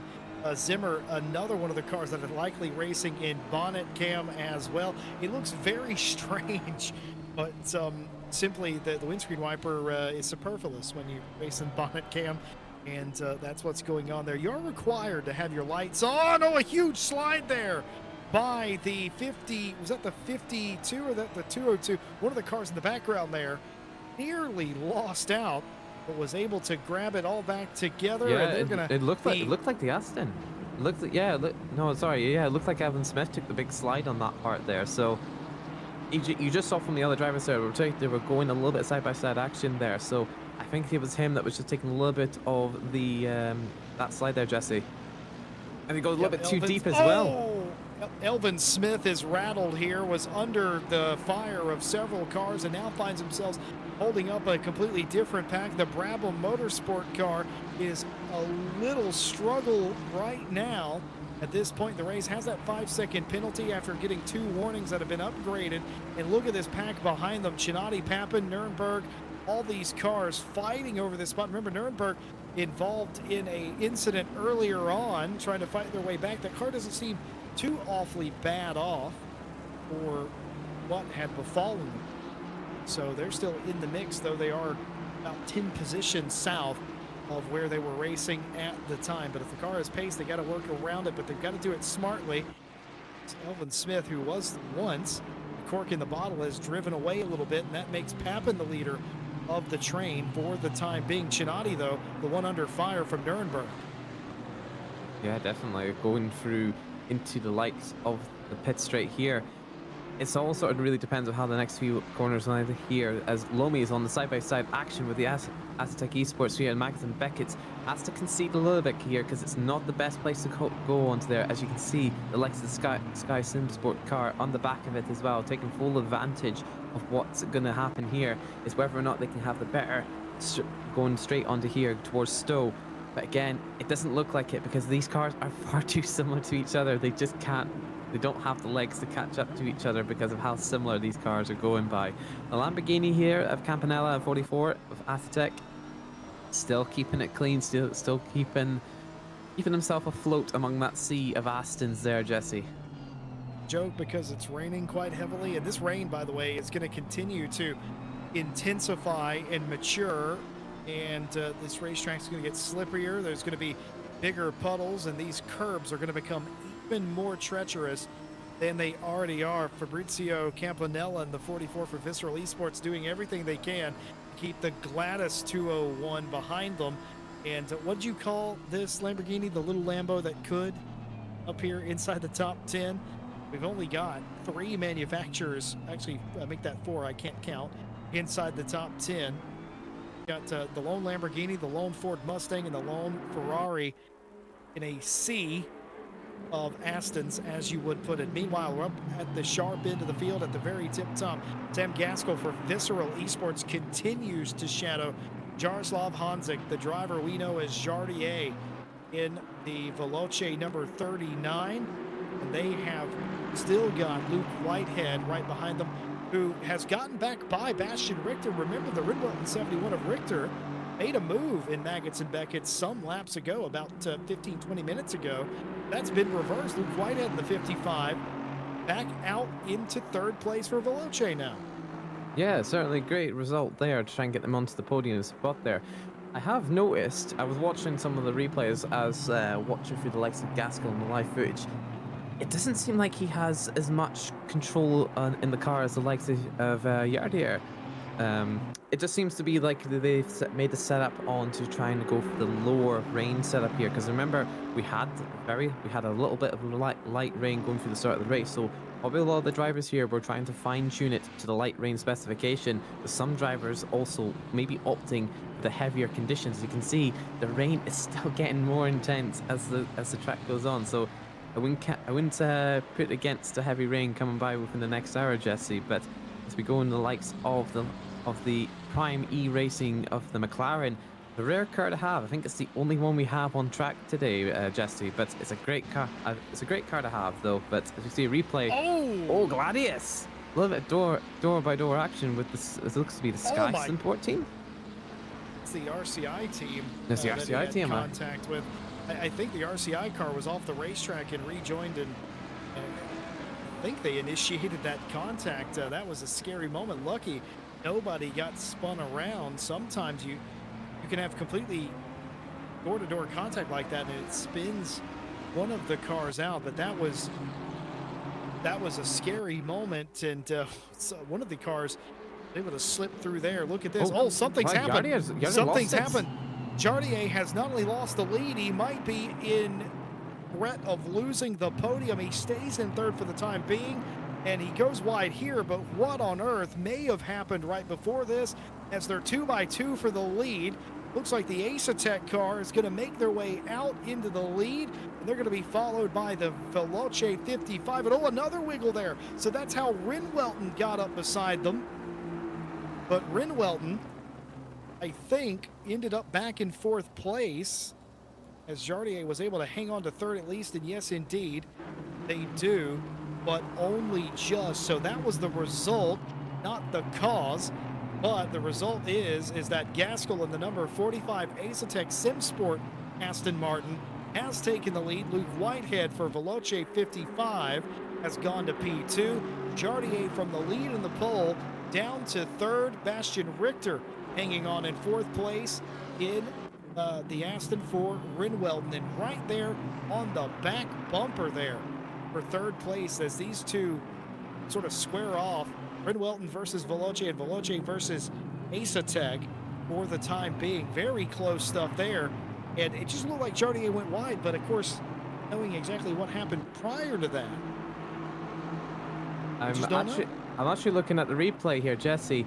It actually was the likes of Gaskell taking a little bit of a dive there. Also been a bit of contact there for the likes of Hosnick, which caused him to lose those places there. So maybe an overtake with the likes of contact is something that the stewards are definitely going to look into, as that's gaining an advantage through the likes of contact.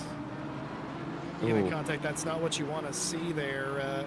Car into car playing snooker. That's not what you want to be doing here. And able to gain a position, but don't know if they'll be able to keep that one after the contact there by Stapa. But for the time being, that Bentley inside the top 10, that will demote Matteo Naldi down to 11th for BF Racing Esport. And honestly, if I'm that team, if I'm Naldi, I'm saying you have to tell the stewards something about that, because that wasn't on. No, definitely not. So, but again, our stewards will handle it. They're all a great team. They're all going to do their best to try and make sure it's all fair and all decisive with each other there. So. Again, we'll leave it to the stewards. We'll see what happens when the incident reports come along ahead with the likes of not really much else coming in at the minute. We've only got a warning for at lap 12, turn 4, between the 62 and the 49, but the 49 getting a warning for aggressive driving. So there hasn't been much else coming on for the rest of these laps here. We're on lap 20, so it's about 8 laps since the last incident was recorded here on our sheets. Yeah, if you're used to our weekly series, every contact that's picked up by our stewarding software gets reviewed independently. But the way it works for these endurance races is the opposite. It has to be reported by the teams. It has to be reported in the correct manner and in a timely manner. And they have to give certain information, cars involved, lap number, etc., and so forth, for it to be reviewed. And if teams elect to not report it, it doesn't get reviewed. So it's very likely that a lot of contact drivers will let that go, and they don't care to report it. And even in some instances, Mauk, as you've noticed, I'm sure, in your time with us, there'll be significant contact that could have very well determined outcome of races that teams just don't report because they don't see the value in that. It's hard racing, and they sort it out amongst themselves. That will frustrate a steward, but as a racer, you kind of respect it. Yeah, it's again, it really sort of depends on, because a lot of it's heat in the moment stuff. Like, as long as you keep it calm, as long as you keep it cool, within the next, say, couple minutes of after the incident, you'll be flying through. You'll be flying through. You might get get the advantage back. But again, it's just keeping a cool head when it comes to incidents like that. And again, you just have to leave it to the stewards for it. Yep, it's certainly the case. You can tell when a driver is actually annoyed because it does get reported and it ends up on the sheet. Max Wajna in the 776 has a drive-through penalty, and if you were listening to us earlier, you would have known that we don't really give drive-through penalties out as penalties here at RCI, so you can safely assume that that is for track limits. And for those keeping score at home, the third or potentially fourth penalty of that variety we have seen today. That is not given out by us, that is given out by ACC itself. Track limits, of course, they change in the wet, Malk. I'm sure you know that as an accomplished racer yourself. How hard is it to change up in your mind or stay in the track limits, especially say you're Matteo Cinatti right now, you're in this fight, you've got Nurenberger and Hutchinson behind you, have done most of the race, trying to get the maximum out of the car. How hard is it to stay inside those track limits? I mean, it's not easy. It's not easy, especially with these conditions here. And you've already seen it, not even an hour in, and we've already got like 2 or 3 drive-throughs already. And you saw from the community series, we had tens of drive-throughs and probably hundreds of track cuts with a lot of these drivers here. But again, it all really sort of depends on how well you can manage that pressure and how well you can deal with the battles. But again, it's about picking your battles. It's about trying to maximize the amount of time you can gain. But a lot of these drivers here, yes, it's okay to maybe give themselves a bit of a foot down when it comes to going a little bit too wide, but that can cost you like 2-3 hours down the race if you decide to do 2-3 more track cuts. Yeah, it's so hard in a race like this. It's so easy to prosper by not getting those limits, but you give up time because it's so easy to get in your own head about not using up track limits, and it can throw your flow off. It's exactly like you don't really want to tell a racing driver to go out there and drive 80%, because if they have a rhythm of driving at 95 to 99% and you tell them to back it down, they don't really know how to do that, and it takes them a while to adjust, and that opens up their mind to doubt and also the ability to make a mistake, because how much is 80%? How much do I back off? Where do I brake if I'm not going as quickly as I normally do? How much do I let off before? How hard do I drive it? It invites room for error. And it's the same thing with that. Don't tell your drivers to drive differently in a wet weather race, or knowing that track limits can be a problem, especially at a track like Silverstone, as Jardier still under fire here. And actually lost that spot to Bastian Richter on this lap, but is able to get it back. Jardier back up into P3 again for Veloce, and they had lost that in the previous sector, but gets it right back from Rinwell. Yeah, great effort from that point there, but it's all good action to see from everybody here today. But with a lot of these drivers here, the rain's still intensifying, so a lot can happen going in through to the next half an hour or even an hour here. As you can see, the back happen here. Again, keeping it clean, keeping it stable through the likes of going through into the Hamilton straight here. You have to make sure you're not going to get clipping that sausage curve there, as it's caught out a few drivers here on the community series here. So it's one of those little things here where little bumps, little hooks and neveses can make the difference of either getting a good valid lap time or just simply losing control. This is difficult. This is as hard as it really gets in sim racing, because you're fighting a car who's fighting a car. It's wet. You can't really see the car in front of you. You certainly can't see the car in front of the car in front of you. And you're trying to make a move on one of them, and ideally both of them, and get around, especially if you feel like you're the quicker, as Remy Papin for G-League Esports Elite is trying to do just that on Pertil and Zimmer, and is managing it really well. And one thing you'll notice about these esports guys is they are following extremely close to each other. You have to, because all it takes is one little wiggle, like you just saw Jan Zimmer do for Rinwell Future, and you can get a run, and that's what Papin's trying to do down the inside, and he's going to do it, but he's going to run wide here, and that's going to open the door again as they exit Jan Zimmer is going to get that spot back. He'll say thank you very much and drive back away, and that might be the end of the story for a lap. I'll tell you what's not the end of the story. This battle here between Bastian Richter and Jaroslav Hanzik, who continues to fight over the final podium spot. That has allowed Gaskell and Whitehead to get away. Whitehead still stalking Gaskell for the lead of the race, but now nearly 2.5 seconds back to this duo fighting over third, and you wonder how much damage to the tires Jardier has done in this race thus far. Maybe, again, the car not treading the water quite as well as a Renwelton 71 or Gaskell or Whitehead for that matter. And we heard earlier from our chief steward that they reckon that Gaskell in the 45 for Ace Attack might be in a track cut warning predicament right now, because to their eye, they've certainly gone wide enough on more than a couple of occasions to get two, according to our chief steward, who is watching out for that at the moment. So if that's true, they've only got one more warning best before they get a drive through. And I'm gonna tell you something, Malk. I know you've won races, I know you've lost races, but the hardest way to lose a race isn't by spinning the car, it's getting a drive-through penalty when you have the best car. Certainly is. I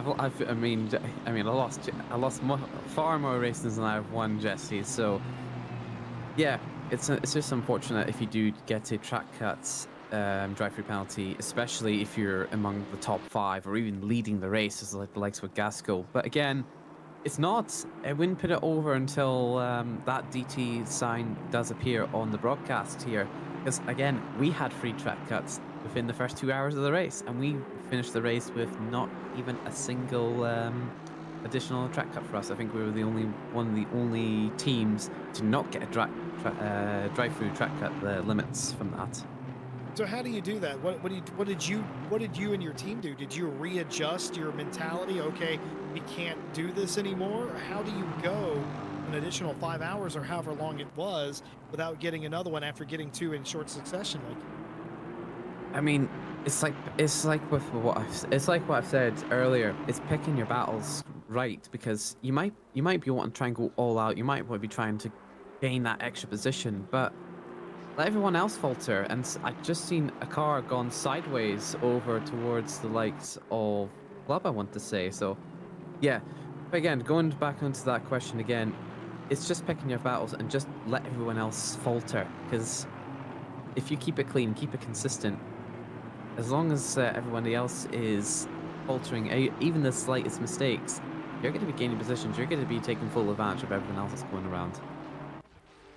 There you have it. Bastian Richter trying to take advantage here, but meanwhile, while that's going on, I just want to update everybody. Last week we had a highlight video of the 6-hour community series, which is, we've heard it referred to as Split 2. We call it the IMB 6-hour community series. They run an identical race 1 week prior to the Esports 6-hour venue. Silverstone, wet throughout the entire race, though sometimes it did dry up a bit. We heard my co-presenter Malcolm allude to the fact that he was in that very race and did quite well. But last round, we had a highlights package. We didn't have enough clips to put one together this time, so I'm going to verbalize and congratulate the drivers and team. Starting off with qualifying for the IMB 6-hour community series, Sky Sim Sport number 47 was the top of qualifying in pro over Sky Sim Sport Team 2. Team Monkey Racing qualified in 3rd place. Drive Just Boys Smart Boy in the 96 was the quickest in silver over War and JSM Motorsport rather. And 3rd place qualifier was the Wheelie Slow Racing Team. And in the race, not a whole lot changed for Sky Sim Sport. They led and won the race by over a minute 10. Just a dominating affair for Sky Sim Sport 47, winning it in pro over G-League Esports, who didn't start in a top 3 position, but drove there in the number 50 and took P2. Sky Sim Sport Team 2 to finish 3rd in pro. And we had a £5 donation from Grim Lilith earlier on in the day, commenting on their great work. And yes, indeed, they were able to win it in the silver class. Kaiju Racing, the 203, wins it in silver over the Wheelie Slow Racing team. You'll hear one member of the Wheelie Slow Racing team, Kevin Boss, a little bit later on in the day.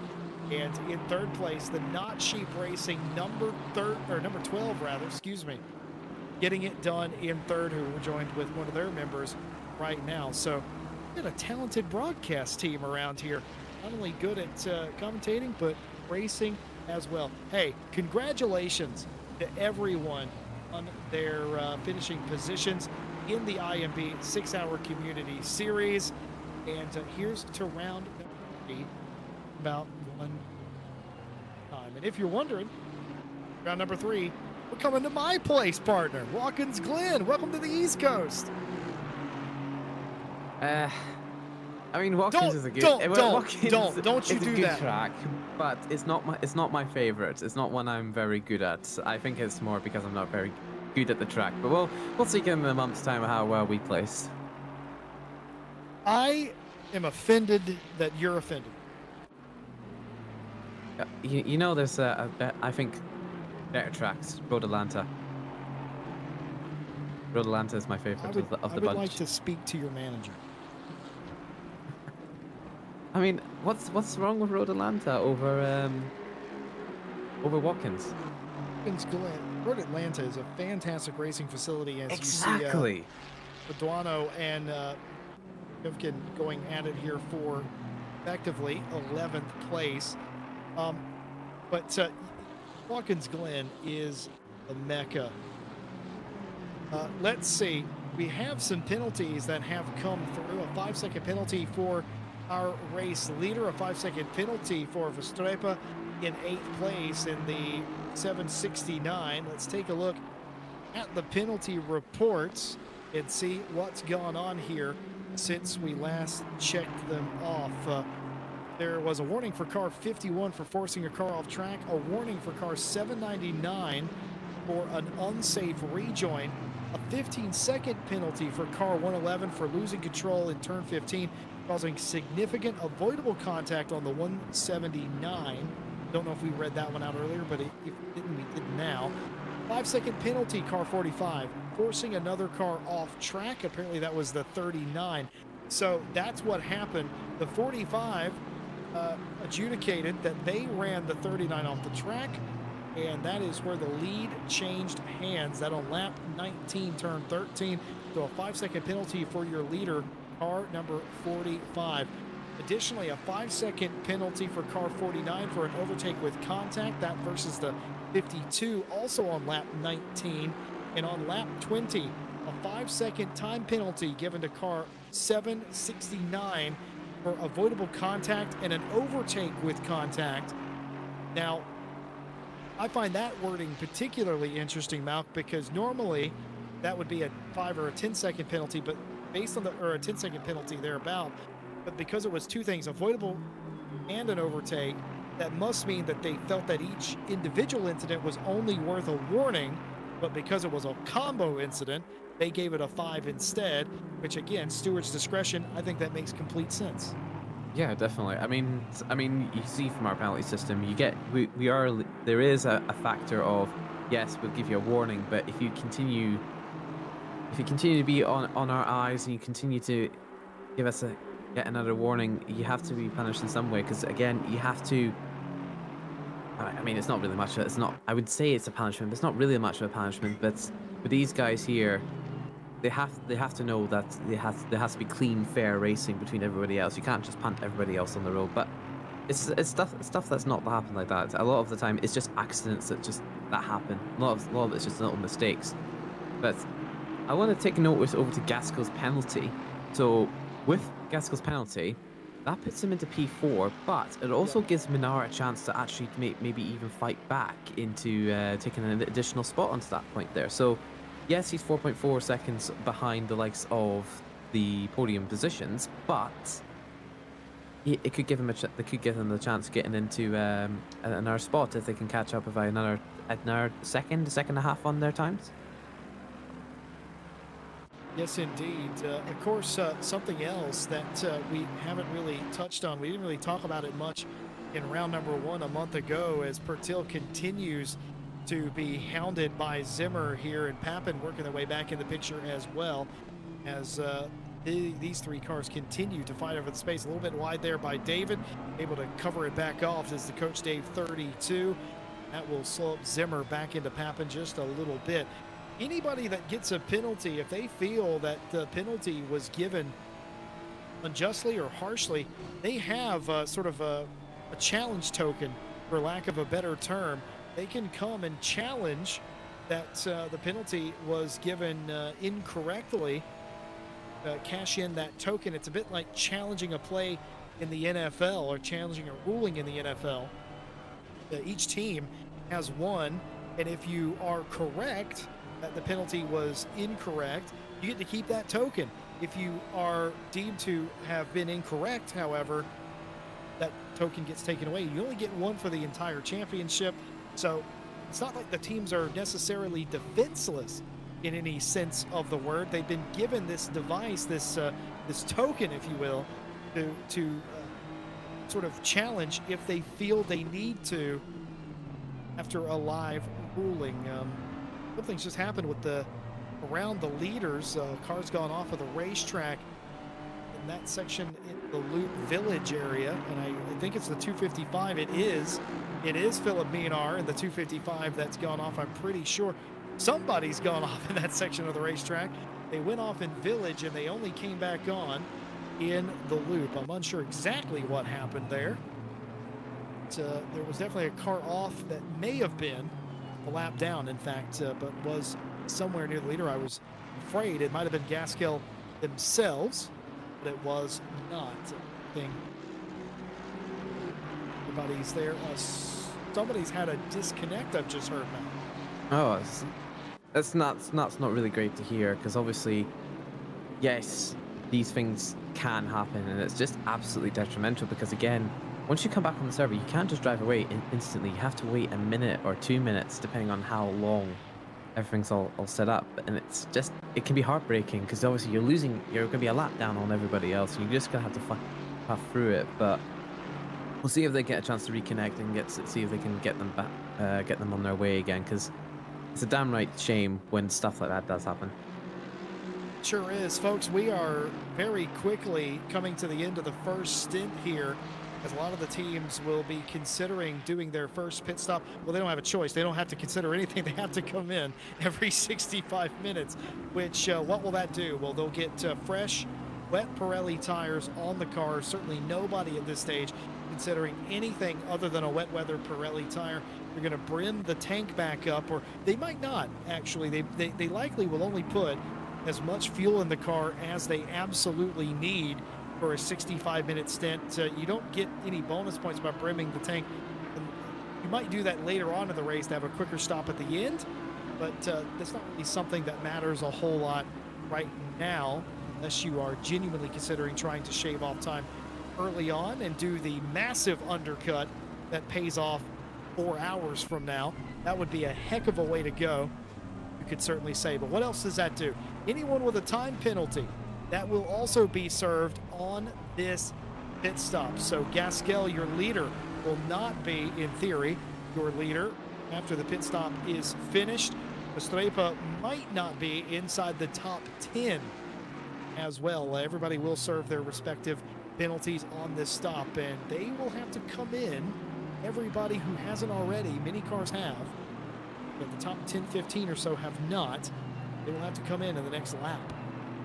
Yeah, that time's running out for a lot of these drivers here, and they have to make their gambles sooner or later. As you can see, as Verstappen is putting himself into the pit lane there, trying not to risk that extra lap. I don't think there's even enough time to do another lap with how it is, and there's a little bit of contact there with the Gladius and the Visceral Esports, and we're watching just tapping the back of him, isn't it, Jesse? Yeah, it just gets into the back of him a little bit there. It's oh gosh, now Again, Did that take out the pit board as well? Because uh, we that was had on the a left hand side as well. Because remember rightly, it's not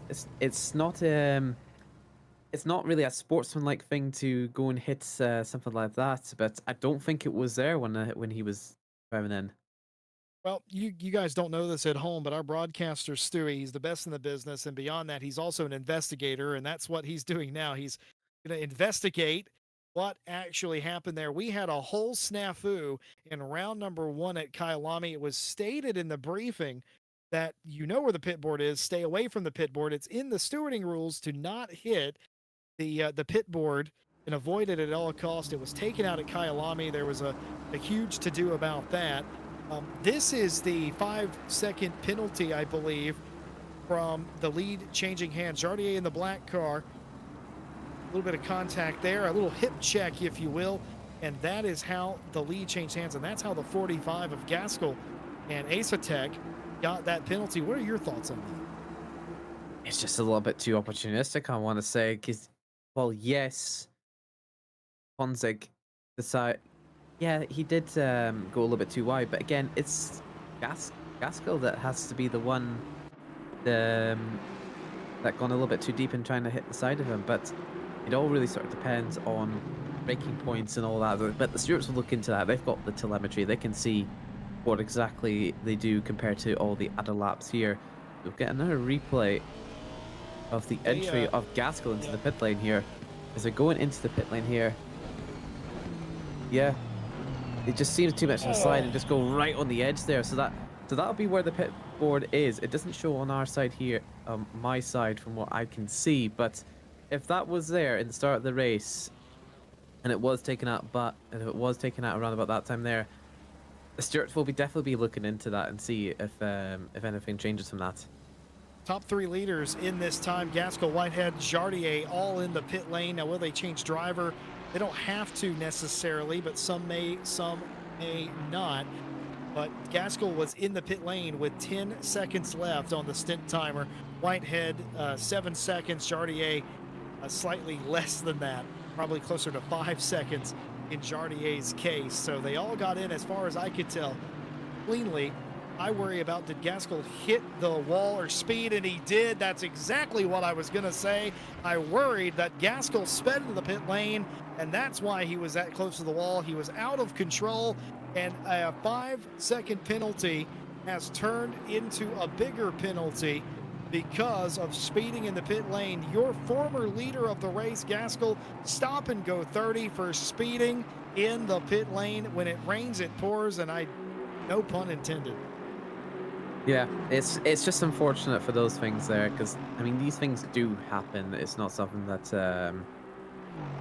well, it's not something that's really happens to all too often. Because I mean he's already dropped down to P4 there. He's probably going back into the pit lane very soon enough. But there's still plenty of opportunities to gain a bit of places there. Because again, there's points for basically everywhere on the grid here. So I wouldn't count them out just yet because there's still just under 5 hours left. You never know what might happen. Steuben Roush has inherited an absolute mess. Not only has he inherited a car that's not in the top 3 for the first time today, he's got a stop and go 30. Now he can't wait like a time penalty. You can't wait with a stop and go 30. You have to come in within 3 laps of receiving that to serve that. No work can be done on the car, not that it would need to be anyway, as you just served a pit stop. But in 3 laps time, Steuben Roush will have to bring the Asatek 45 down pit lane to the attention of the team, sit still in the box for 30 long, brutal seconds. Feels like infinity. I mean, even then, and like in some cases, like with Formula 1, 10 seconds is eternity for those drivers there. Imagine what 30 seconds is going to be like for these drivers here as they go into the pit lane. Wow, what a crazy start to this race. A race that started off majorly clean. Just a few bumps and scrapes has gotten out of hand. The battles have been absolutely intense. Some of the teams have paid for it, and some of them have paid for it harder than others as the race continues on. And Well, that battle, that quartet up at the front of the field has surely been broken up now. As I'm trying to see, the majority of teams have elected to onboard a new driver, and I was incorrect. I thought that the 769 RCI Bentley would have been taken outside the top 10. That hasn't happened. Felipe Brecha has been installed into that car. They're still in ninth. They only lost about a spot with that 5-second penalty. So, and they're gonna gain another one with that, with the Stubenrauch. Yeah, Stubenrauch also getting the stop go 30. So P8 for them. So it's a great effort by the Bentley, and it certainly is a chance for them to gain positions, as they're still in contention to gain additional places there, because 1.4 seconds off between P7. It's fair game to them going into less than 5 hours in the race for them. Almost close contact there with Papin with waving the back of that Mustang there. So, oh boy, those things do happen if they go a little bit too deep on those corners, Jesse. Yeah, it's very, very close here, and the weather has deteriorated from the start. If you weren't with us at the start, first of all, shame on you. You know what time dinner is. But second of all, it wasn't this wet at the start. It was still raining, but the grip was a little bit better. Visibility was a little bit better. It has deteriorated. It looks like in 30 minutes or so, track conditions may improve a little bit, just in time for the tires to fall off a little bit. But any improvement is an improvement, and it's really close here. Oh, early braking move by Moaning there, and that's going to allow Papin up the inside, and they're going to take full advantage this time, and they're going to get around this time down Wellington. But the Mustang has hands. It definitely has a straight line full advantage here. There's still a little bit of peaking onto that point there, but going through into the final section of the track here, the Mustang definitely does have hands when it comes to being on the straight line speed, but it all really sort of depends on how well the Mustang can keep the first sector going with the likes of Corps and the Maggots and Beckett section. Remy Papin able to convert that position and get by Moaning in the 38, at least for the time being. And you talk about that Mustang having hands. If you can stay sort of in a drafting position, if this was any other car other than the Aston, it might be a little bit more unfair, admittedly, here today. But Papin able to just drive away with such ease now, no longer under threat. But what I was going to say is Moaning was able to keep that Mustang sort of within arm's length, if you will. That Mustang could probably have just re-overtaken them, but nope. Gapping them now is Remy Papin, who stayed in the car. I'm going to make that comment earlier that a lot of drivers swapped out. Some didn't. Aldi still in the 27. I believe Paduano in the 47 Aston still in their car. Luca Lassio stayed in the 179. Elvin Smith is still in the 52, just to name a couple, but several drivers, especially at the top of the field, did change over. Yeah, definitely. I just want to draw attention over to the board at the minute. Aidan Walshingham has a 20-second penalty. So we thought it was Gaskell that took out the pit board, but it actually turns out the stewards had looked into it, and they actually found it was actually Aidan Walshingham that actually took out the pit board. He just went in a little. He did exactly the same thing. He just went a bit too hot into the pit lane there, and just did exactly the same way that Gaskell did going into the pit lane there. So it's unfortunate having a 20-second penalty, but those things do happen. But just to read it out officially, 20-second penalty for car 800 for taking out the pit board. And that is not what a team inside the top 10 wanted to see. You know what? You know who did want to see that? Magnani, Brecha, Naldi, Novikov, Burnt. They're all going to, I'm not laughing at them, but I'm saying that they all stand to gain from that massively. And in fact, there's not much in it. Was it 3, 4, 5, 6, 7, 8, 9? Oh my goodness. Aidan Walshingham in that 800 team. Place. Yeah, it could be. They could fall somewhere vaguely near 15th, 16th place, where Sasha Wassner is for Renwelt right now. Yeah, definitely. But again, they were further back in the pack, and they were able to bring it back. So yeah, it sort of really depends on yeah, so it just really depends on how well they can manage it going through to the rest of the race. Yes, indeed. Well, folks, it's just about that time again as we're going to show you the pit stop times here of all the cars. Fleischer, by the way, in the 55 Veloce car inherits the lead. Jaroslav Hanzik stays in the Veloce 39, and it is a Veloce 1-2 right now at the front of this field. Tobias Grunwald in third place, the 255 competition car with Abeladze now behind the wheel in fourth, and Tadej in the 44 Lamborghini is your top five. But the last pit stop shows you most people were in the 106 to high 105 range. 105.5 for the 44 Lamborghini is absolutely impressive and just about the quickest I can see on that entire list, unless my eyes are very much broken. But well done there to Visceral.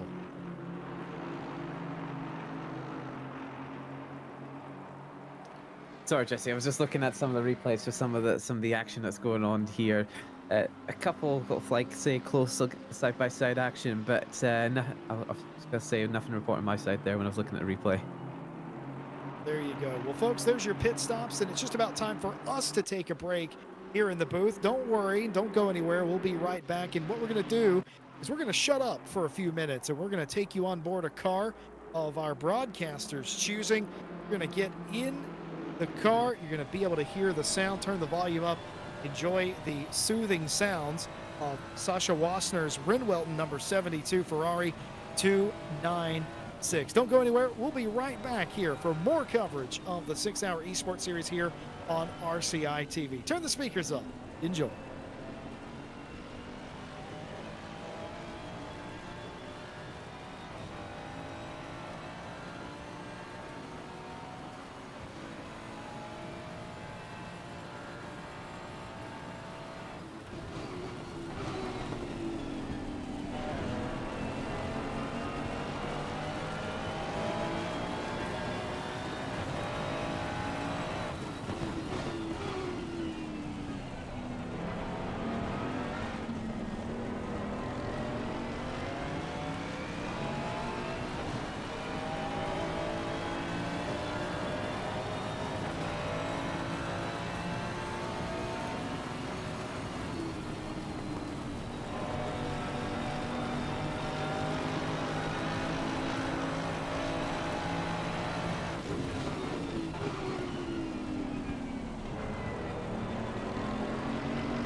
saw a replay of earlier on. We were away at break. We now are on board with Krusselberg in the 111 for Dynamic Motorsport, swapping one car for another there. We hope that you enjoyed that. We'll bring you some more sights and sounds of the race as we go on today. Jesse Lee joined by Matt Malcolm, back with you in the booth. Stewie still behind the cameras. And, well, the first stint of the race might be over. Malcolm, do you collectively exhale, or do you even have time for any of that, considering, well, most people are still involved in a battle of some variety? I mean, it really depends where you are. If you've got a good gap between the person in front and behind you, you can take a breather and just do your own race. But if you're still trying to chase down these positions, like many of our drivers are today, you can't hold your breath for too long when it comes to the amount of action, the amount of drama that's been happening today so far. Lots of little bits of door banging, little bits of sliding around everywhere, and quite a number of drive-throughs at the minute. So, with plenty of our drivers here, I wouldn't hold their breath for any of this. Well, very, very interesting racing thus far up at the front of the field. We've had 3 different leaders in today's race, and the question might become, how many more might we have? 3 different real leaders, of course, not ones that are leading because of the pit cycle, though. Admittedly, I don't really think that happened because our leaders were the last to pit this time through. Well, here is Sasha Wassner. We were riding on board with them for a little while earlier. They're still in the back of Tavinzo Hacker, and they are right behind Shimitat in the number 1 BMW. Lucalasio not too far behind. These 4 drivers continue to ties each other up. The Williams Academy car behind the number 1 BMW, trying to work out the best way to get by the West Competition Racing BMW. Yeah, definitely. Certainly lots of time to gain, lots of positions to gain as well. But again, it's all about playing the long game here with most of our drivers for 4.5 hours to go. You can take advantage of what some of the other drivers do, but if you get a bit too opportunistic and try and find the gap yourself, it can lead to be a bit disastrous for some of our drivers here today, as with us having the live stewards next door to us, certainly is going to be a lot of careful judgment from a lot of our racing drivers today as they go through the remainders of their stints. Careful judgment indeed. That is what's required. And in 10 minutes or so, the weather will slightly improve. We expected this today. How much will improve? We'll have to look at what that actually equates to on the stopwatch a little bit later on. If nothing more, I think it makes the drivers a little bit happier, a little bit more confident. Though I will say there are some rain masters among them that actually like racing in the rain, and that was almost a not great moment for Felix Acker there, nearly running into the back of Shimitat, but is able to get it woed up just in time and get it out from behind that BMW. That's exactly how quickly it can all go wrong, but well avoided there by Hacker, who just sort of didn't really lose anything, just went a little bit straighter than you normally would into that corner. Didn't give Wassner any opportunity to make a move. Yeah, definitely. It's like when we go into those points there, some people know just when to brake at the right moment. Some people just tend to stick to what they know. But if you stick to what you know, it can sometimes be a little bit detrimental to the car ahead of you or the one behind if they go a bit too late on the braking points there. Again, it was well managed by the likes of Hacker into that Esports Mercedes there. But again, it's a little bit wide there, so that puts under the little bit of contention there to get a track cut, but that gives the other 2 cars a run for their money, going for the back into the maggot section here. It's 3 wide, but the likes of Mercedes is just a little bit door bang between the 3, but the Ferrari, I think it was Wasner, the 72, just Relton for friends, just that one that lost out between them. Close quarters racing here, and it's all gone wrong for Wassner. We're going to take a look 3 wide into Maggots. Doesn't usually work, and it's not going to work here. Like a hot dog spat out of the bun. Wassner looking the wrong way into Beckett's is going to spin that car around. And, you know, a lot of times stewards don't like that when you spin the car around, I've been told, but they were off the racetrack, so no harm, no foul there. Apparently they don't like that when you do it on the racetrack. I've seen that go wrong before, I guess, but more than anything, off the racetrack, all good there. Certainly the quickest way, other than doing a three-point turn. Kids, don't do that on your driving test, though. Your instructor will not think that's very cool. Tip for you there. Fleischer leads the race over this man, Jaroslav Hanzik, the man we know as Jardier, but only just as Tobias Grunwald has driven all the way to the back of the two of them. It is Rinwelton and Veloce, the top three. So my question now becomes, Mal, do the Veloce cars race each other, and does the Rinwelton car know or have a plan of action here in case they don't race each other? I mean, you have to play it by ear, but if I was the team manager for this, I would definitely will not want them to. I would want them to race, but not race to the point where they're bashing each other doors in and trying to poke tires in each other. But it's just a matter of just playing the team game here, because again, you've got so much time here. Anything can happen for the next 4.5 hours here, and it really sort of depends on how well they can manage the pit stops and how well they can manage their times. I think for the meantime, I think they should just play the team game, stay in the track positions here, just focus on trying to maximize the gap they can extend, not just on the 71, but to everyone else behind, because the 255, they're certainly making the charge up on the field as well. Yeah, it's certainly the case where if you're going to make a move, you can't put Fleischer in a bad position here. If you're Hanzik, you want to make this move, and I think Hanzik's racing Fleischer, by the way. I don't think there's any team orders here. These two Veloce teams, I think, are operating independently of each other. I think they generally do, so there's no overarching team orders. I felt like Jardier took a little look about half a lap ago to the inside. Not going to put his teammate in a bad spot, certainly. Always going to go wide here, and it's going to give Jardier a look on the outside, but thinks better of it. Jardier tucks back down to the inside because Tobias Grunwald's right there. You don't want to leave the inside open and strand yourself. We've seen that more than a few times today. A car trying to make the pass, an advantageous move around the outside, and it doesn't work out in left field. That's almost always a losing proposition.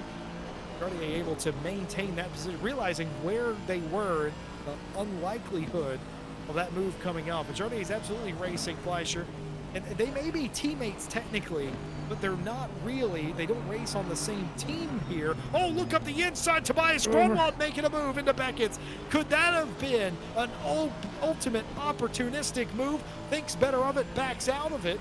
There were more than a few incidents that looked exactly like that in the Community Series, where one car didn't back out, but Tobias Grunwald for Rinwelton, seeing the writing on the wall, knowing discretion, the better part of valor, not falling for that, not forcing it up the inside. Yeah, smart driving fall with the likes of Grunwald. Again, it's about trying to pick your battle and trying to pick the right place to attack. With these guys in the top three, it's literally bumper to bumper to bumper with these three. So you have to be careful with how it goes into how it plays out over the next couple of laps here, or even the next couple of corners. With some heavy braking points here into Farm and into Chapel coming up shortly.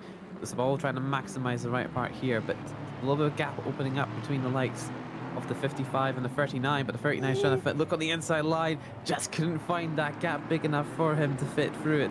But as we go down towards the Wellington Straight, it's all about keeping it clean, keeping it consistent from that point there, because for these three cars being exactly the same manufacturer, it's all about either the very little setups or the way how it's driven with these drivers today. Top three cars, an hour and a half into the race, still nose to tail on the racetrack. Not the way they started the race, but certainly the way that it has gone. One of the leaders has fallen by the wayside here early on after a 5-second penalty in pit lane.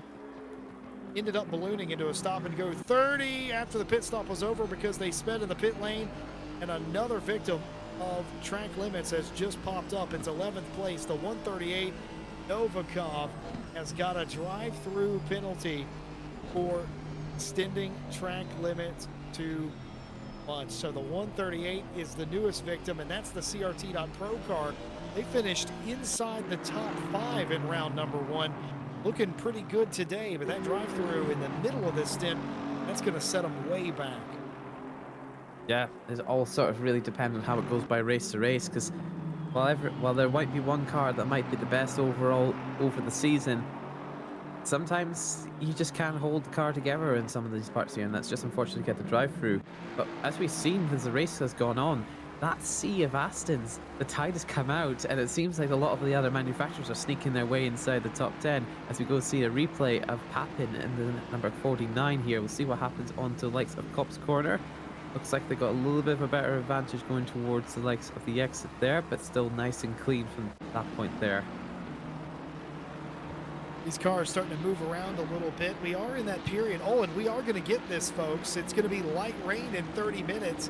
And the interesting part about that is we've got 40-some cars on the racetrack. And with light rain, is it possible that there's a run-in line out there that would make you consider taking dry tires? The timing is interesting because 30 minutes is right about when they're going to be considering making their second pit stop of the day. Oh, dear. Yeah, if it was me, I would wait another 10 minutes to see what the rains could be like, because it might be light rain, but it could just pick right back up again, like what it was for us in the Community Series. In the Split 1, it just completely went down to light rain and then shot right back up to medium heavy rain. But with Split 2, there could be a chance for it to go into the dry track, and with our drivers here, they do have the option of taking the dry tire, but they do have limited sets for this championship. They're only allocated 4 sets of the Pirelli slick tires, so I don't think there'll be much needed for the likes of our drivers needing to use that many dry tires here. But as we go on through the race, I just want to give a shout out to all the drivers here and obviously all the teams that are here present today. Whether you're a team or you are a manager in one of those teams here, you want to have a little chat with us, trying to explain to your philosophy of as to what your race is or what your plan is for the rest of the races going by from this point on. Don't be afraid to hop in. Just hop into the green room and we'll happily have a wee chat with you as at any point in the race. Yes, indeed. We love talking to teams and drivers in the race. We have post-race interviews, but we also have mid-race interviews. So if you're a manager or you're a driver for the team or you're helping them out, come talk to us here. Just they're ready for your channel in the main Discord, and we'll try and work you in.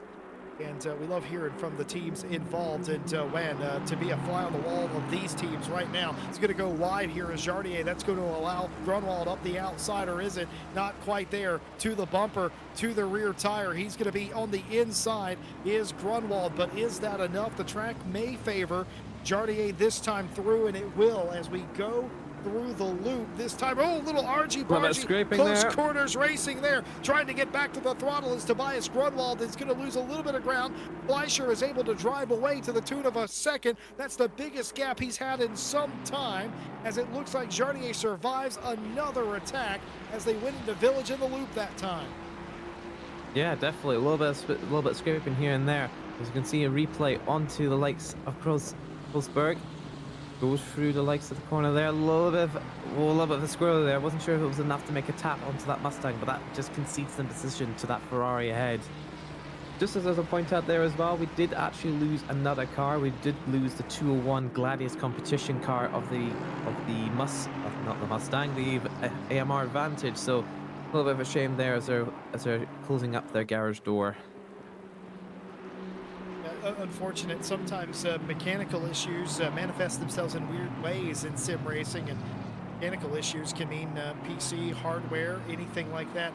Can be software as well that can also knock out cars. I think I see that a lot in Le Mans and the Nürburgring 24-hour series, or 24-hour race as well, where electrical and mechanical gremlins can creep up out of absolutely nowhere, and it happens in real life. It just manifests slightly differently in sim racing, but it is still something that happens. Almost sim racing esports in 42, we haven't rode on board the Jonas Coesfield car today. They're in the middle of the pack, in the thick of it. They have Kruselberg behind them and Rybechi 51. think I spy Novikov in the Aston in the middle distance back there as well. Huge run right there by the 111 Kruselberg, and they'll have to get that car back on the track for Dynamic Motorsports, and they lose a spot here. Rebecci, but that could have been a lot worse. Nearly losing control of that car. Now back on the offensive, back on the attack is Kruselberg, trying to make the move again down the hangar straight, and he's going to try and go the long way around the outside of Stowe, up the inside, hope that the Ferrari doesn't slip. They bang doors. Both of the cars slip a little bit. The 111 slips more of Tim Kruselberg, and they're going to get run into the back of. The contact there by Novikov, misjudging the speed of the ailing car in front. Yeah, it was a big slide there from the Aston Martin. Just given the likes of that Mustang a bit of a stretch of its legs there, as it's a pretty good car to be on the straights here. But again, still, those things do happen. Sometimes you just misjudge everything that goes by. But as we go into the Rim Melton, still on the back of the likes of Honzig, as we go into the likes of Bags and Meckets here, it's something he's just trying to find the right spot, isn't he? He just can't find the right opportunity to make that pass, because you can catch him on this part here, but as soon as he gets on that exit point there, Yardier just keeps it going, keeps it foot planted, and just drives away on the end of the straight. Oh man, that could have been, I've said this before, I'll say it again, and I'll probably say it even more. I was going to sound like a broken record eventually. That could have been a lot worse. That was a scary moment there, racing for 20th place, but able to get that back under control. Remember how Fleischer had a 1.1 second lead when Jardier and Grunwald started racing each other hard a couple laps ago? Well, that gap's already starting to come down.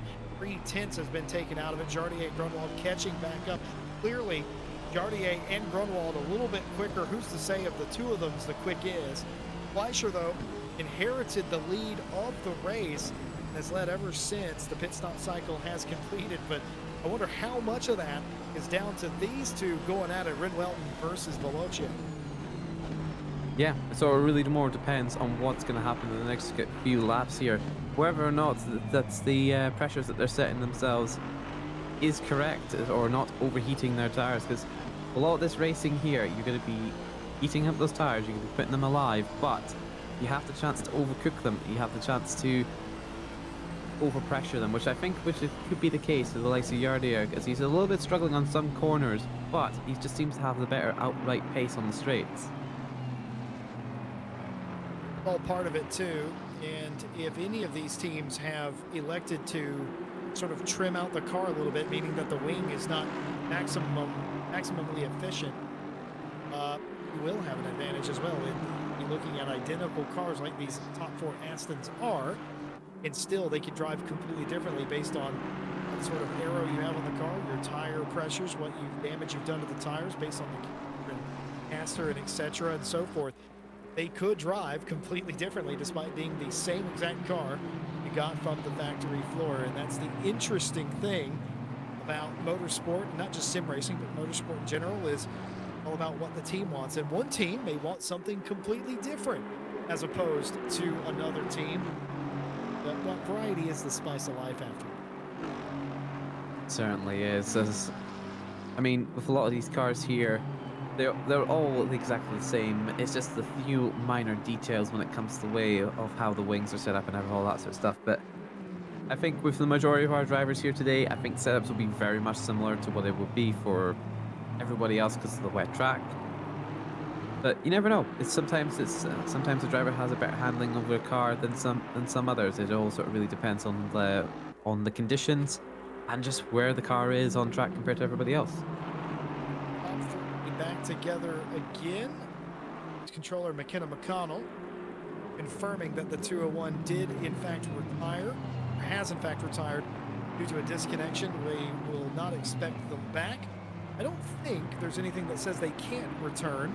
I believe they are electing to not return, knowing that they would be many laps of the ultimate pace. You hate to see a car retire, but you can hardly blame them after being dealt such a devastating blow. Yeah, those things do happen. It's not something that you can't have a perfect race here and there. There's always going to be mistakes, and there's also going to be things that will be out of your control. So it's a real damn shame that that just aren't able to take advantage of this race. I always tell people there's always another race, and there is in 1 month's time. We'll be in Jesse Leland, West Coast, beside the point. It's Glen, one of the best tracks in the world. Certainly stood the test of time, and sort of similar to Silverstone in that way. It will be a very fast-paced race, except that unlike Silverstone, the walls at Watkins Glen ungiven. Yeah, it's definitely a track which, in the smallest of mistakes, can cost you quite a lot. With not much runoff wins at most areas, especially if you're just going to be hitting the wall almost every lap. But the top three here still bumper to bumper. The top three separated between half a second is just absolutely crazy as we go to almost 2 hours in the race. So going into this part of the race here, it's all about trying to manage that strategy and see where would be the best point to do your pit stop. As we see going back here in our freeway fight over for P12. There is a penalty there, but I'll lead you on to that, Jesse, as you can explain that one.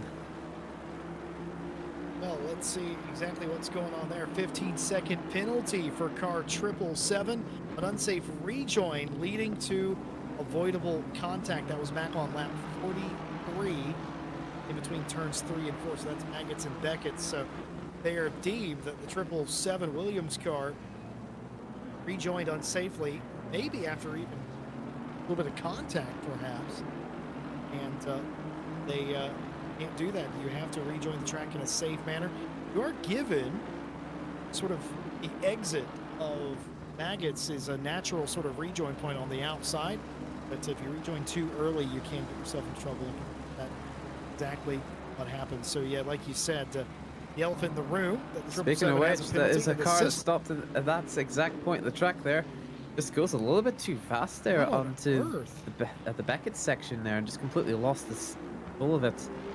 But hopefully they should be able to get back on track very quickly. It's quite an empty point from where he is. He's going to be able to hold off on that point. I mean, it's happened. I've seen it happen before where too many drivers go in a little bit too hot, or they can get themselves a little bit of a misdirection where it comes to how to brake at those points. But again, if we go back onto that, Hacker, the 777, who picked up the 15-second penalty, he's now got a drive-through penalty, likely for the track cuts that he's gained through that part of the race. He has to make sure he doesn't go too wide there, almost hitting the wall at that point there. So hey, look what's laying there.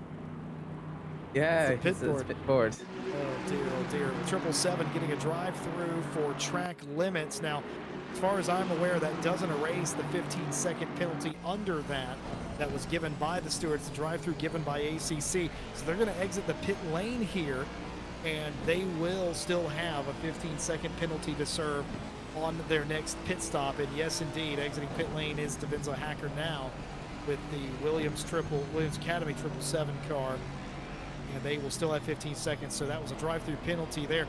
Sobchak, going back to Sobchak, the sister Academy car, the 776, I have no idea how they ended up facing that direction off of that curb, unless they were just got too high off the curb and had a lot of right wheel in it, I guess. But that is such an awkward place to go off in that way. We're about to be 3 wide, about to be tiers here, all racing for about 20th or so place, and somehow they all survive. Novikov nearly getting spun, nearly spinning out Russelberg, but able to get it all together and continue. Kosfeld in front, blissfully unaware of the danger that almost transpired around them. Yeah, I'm just looking back at what happened with the 776. It turns out, so when they were going through the start of the Maggots parts, they actually took too much of the curb, which unsettled the car, which caused them to bounce quite violently. So that started their slide, and which caused them to hit the grass point there. Let's see, okay, that makes a lot of sense. Here's a replay. Remy Papin, we've seen them a lot today. Remember, these three drivers have been going at it for the majority of this stint. It's made there. Michael Moaning now up into the 13th place spot. This is how he did it. The one car left dead to rights on the outside down the Wellington straight. Here comes Michael Moning in the fast Mustang up the inside of Brooklands and closes the door in left field. 13th place secured for Michael Moning and crew. Yeah, great overtaking point there. So it's just taking full advantage of some of the braking points that some of these cars can make. As we go into another replay here of Grunwald and for P2. Over P2 here. A little bit of side-by-side action there. So far, Kit nice and clean. A little bit of door banging there on. Yeah, a little bit of door banging there. That's what the replay seems to have picked up there. But good solid spot there to get that overtake done. Just close racing there, in my opinion, between the two of them. And Tobias Grunwald for Renwelden up to P2. They've given Fleischer the gap of 1.2 seconds back now. Tobias Grunwald now is going to have to do the heavy towing here to get back up there. I would suspect, and I have no reason to believe otherwise, that Gardier will just follow in the 39 Veloce car and get right back up there and maybe even have a shot at the lead again. Remember, the early bird catches the worm, but sometimes the tortoise beats the hare. You want to explain that analogy? It pays to be, you know, first, but sometimes it is the tortoise that beats the hare. It's not always the fastest wins. Yeah. I mean, that analogy can be right. Did your mother not read you nursery rhymes? What is going on? What is going? Mrs. Malcolm, No. answer for your crimes. It's not one I mean, I have heard of the rabbit and the hare, but it's just didn't come to me immediately for myself. But Not a fisherman then. No. The fisherman's is not really too much of a thing where exactly where I am at the minute, so if I was on the west coast, then yeah, maybe I would have been known those fisherman stories, but not for me.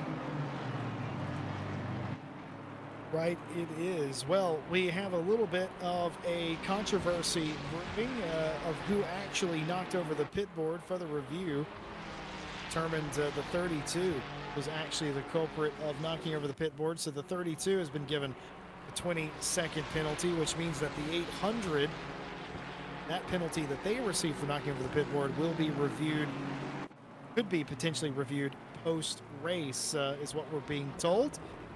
So controversy there with the pit board. 2 races in a row there, Matt. Yeah, it's just sometimes these things do happen. I do hope that they were not done maliciously. Well, we saw from the likes of some of the other drivers here, just in the matter of them being too hot and just the way that the pit board's placed. But some drivers use them as a reference point, but it just goes to show you can't use them all the time, as there's sometimes some people might go in a bit too hot just to try and knock them out. But thankfully enough, nobody's really. We've had a couple of people sort of stop go 30s, but again, not something that's really affected the grid all too much.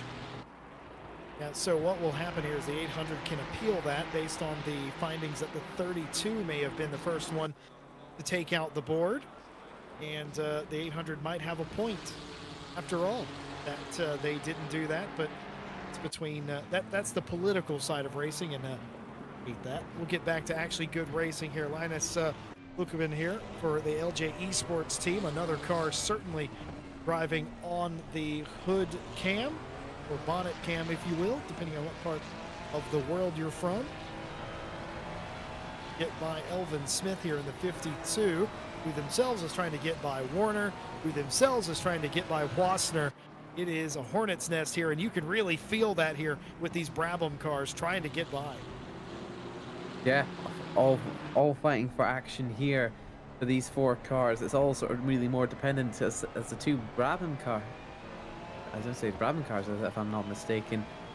They're just trying to make sure that they play the team game, try and make sure that they try not to impede each other when they go into the races here. Because again, going through the likes of Kopp's corners, one on the inside, one on the outside here, it's a matter of who's going to get ahead. But it looks like the likes of the Ferrari of Wasner is able to get ahead of him, just nice and neatly done. Ooh, but again, we're not look done at the back yet. there. 2 seconds. No! What the car's He's going going. off. It's Evelyn Smith with the Brabham Motorsport there.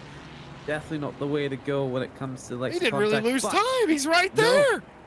He's immediately He's right like back, a but that's cost Terminator, him Malk. It's cost him the drive-through.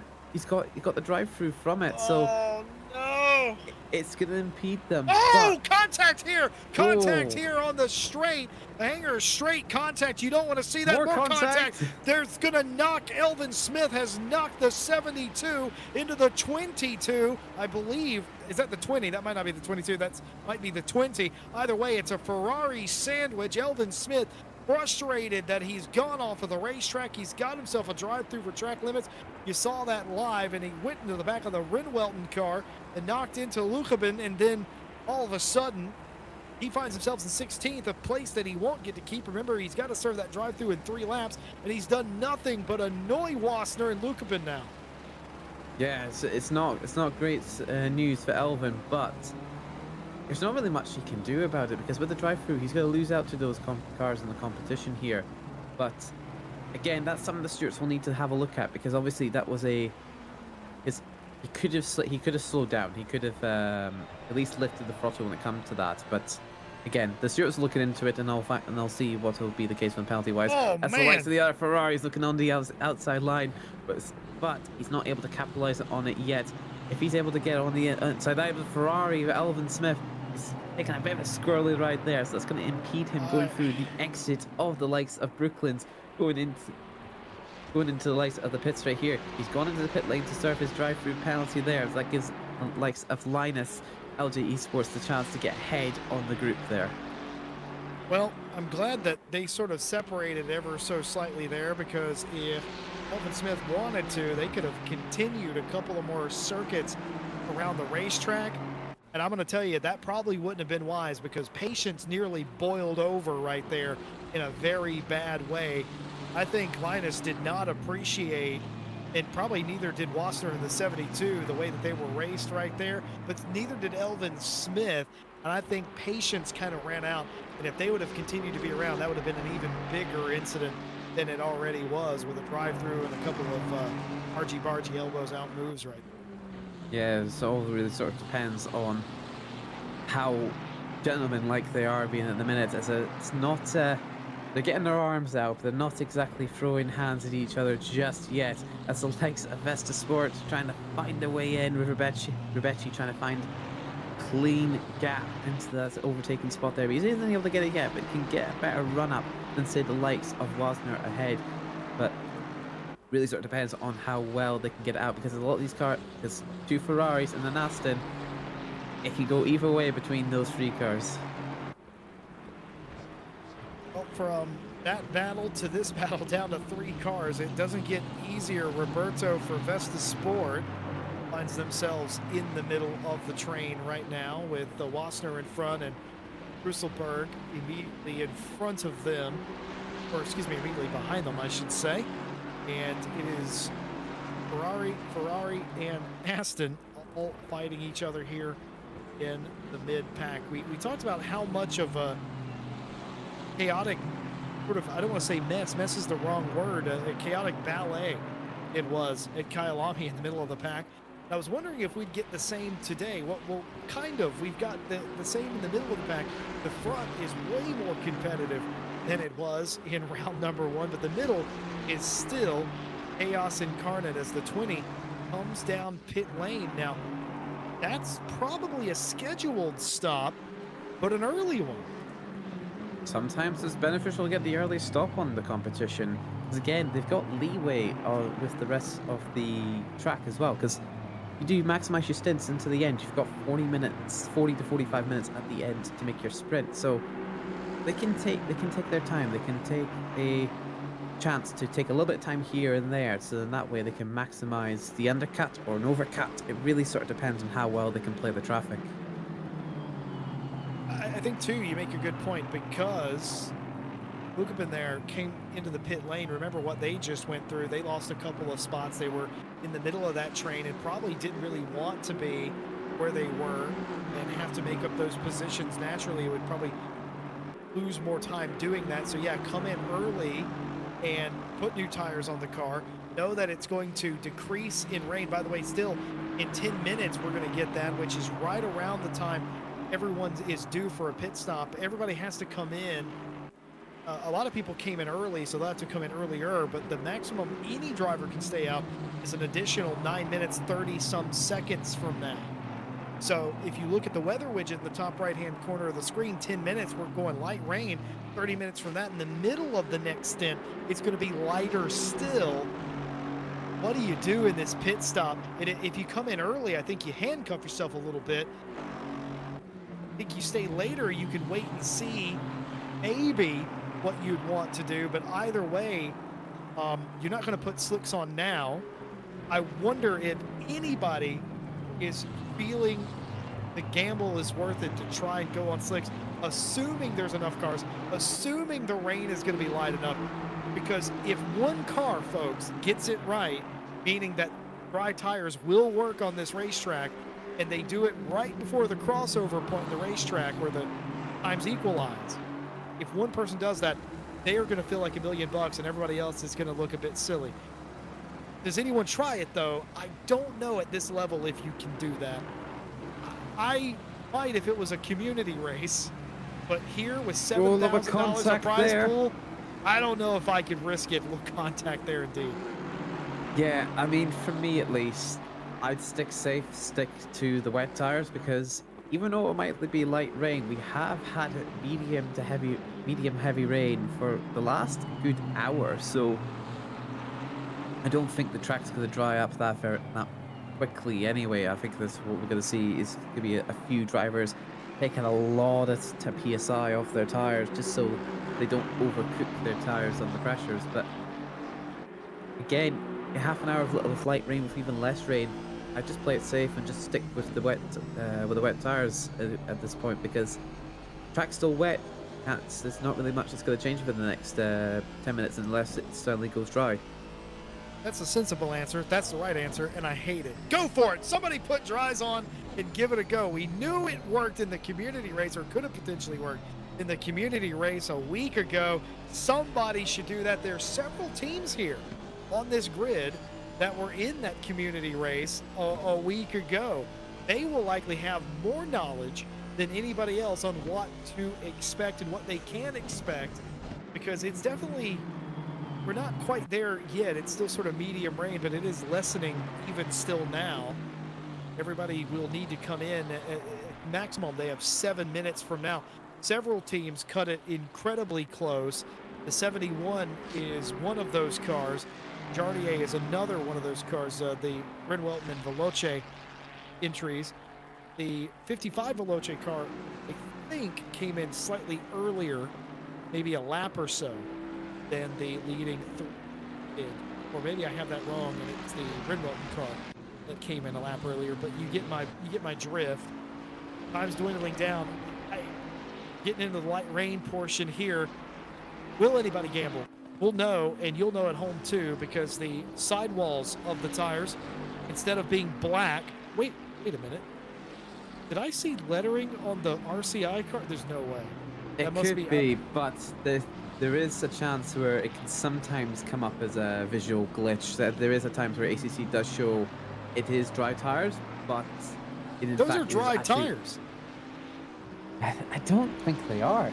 Hey, I'm going to tell you what. I'm going to tell you what, Malcolm. Here's what I'm going to do, and I never do this, but I am going to do this. I'm going to take the headset off. I'm going to go down to the pit boxes below us. I'm going to go to the garage, and I'm going to ask them if they're insane. That's what I'm going to do. I'm going to do that live. So cover for me for 2 minutes. I've got to know. I got to know if they're this crazy. I mean, if they're driving that fast in the way that they are driving on here, seems like we've lost the connection. I'm not sure what's happened here with all the drivers here sitting in the pit lane at the minute here, so I'm not sure what's exactly happened. As Tom Bryant's actually come into the channel here, we've actually got a message from him saying they are 100% on wets at the meantime. So we're just going to see what's the likes that happened here. We think that there might be an issue with the server at this time. So very well, so just a minute or two while we wait to see what's happened with the rest of the teams here. Let's see if we move over back onto Jesse, as he will confirm to me what I've said. Yeah. Well, first of all, obviously, having issues with what's going on here, but I did confirm that they were on wet tires.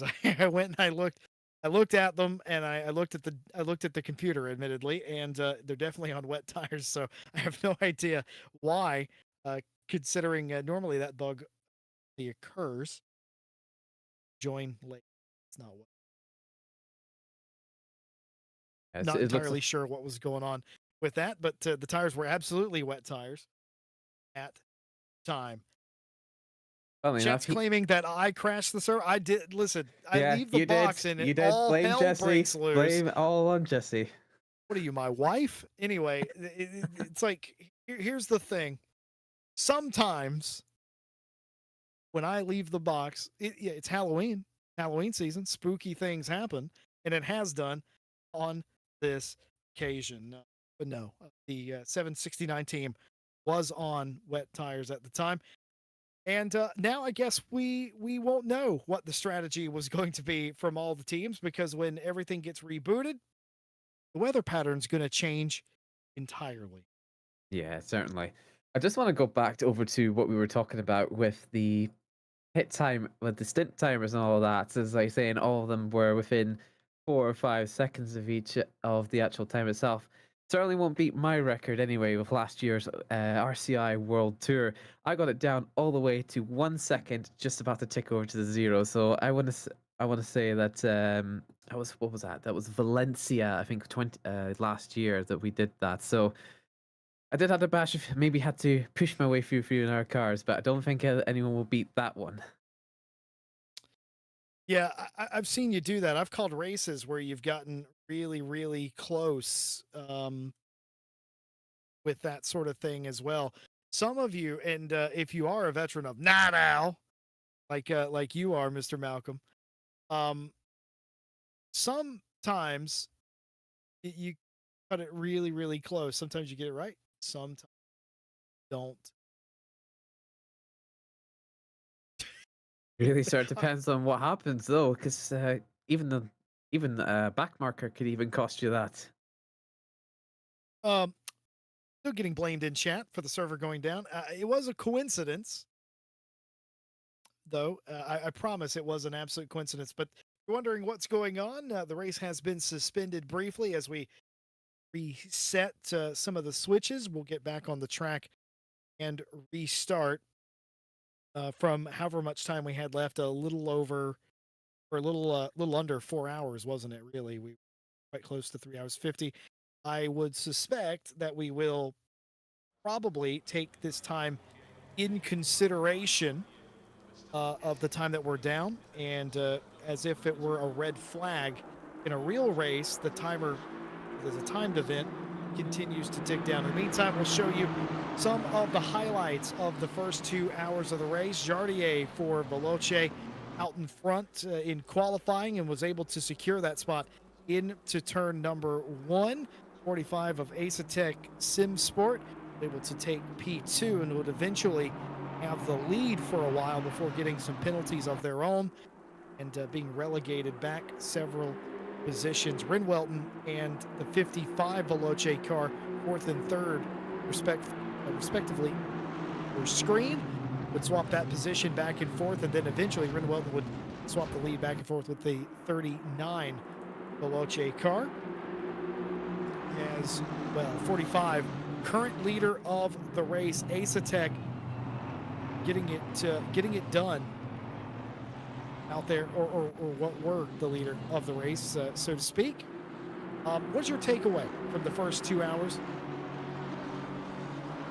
I think the first take is that, yeah, there's a lot of people there is some mistakes here and there, as you would expect from any person that is human, but all in all, we had some great racing from everybody up and down the grid. Some bits and pieces here were a little bit shaky than others when it comes to slipping and sliding, but again, very pleased to see how everybody is reacting and how everybody is racing today.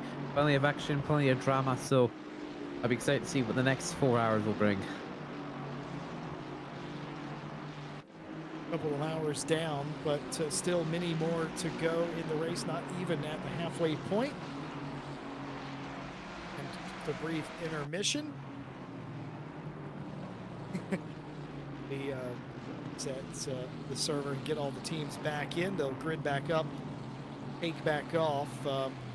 way this typically works is we'll manually set the grid at the time of the malfunction. There would have been folks working behind the scenes that have the entire grid order. They will set them in the correct order, set off like that. So this is treated as if it were a red flag in a real race. So for all intents and purposes, consider this a red.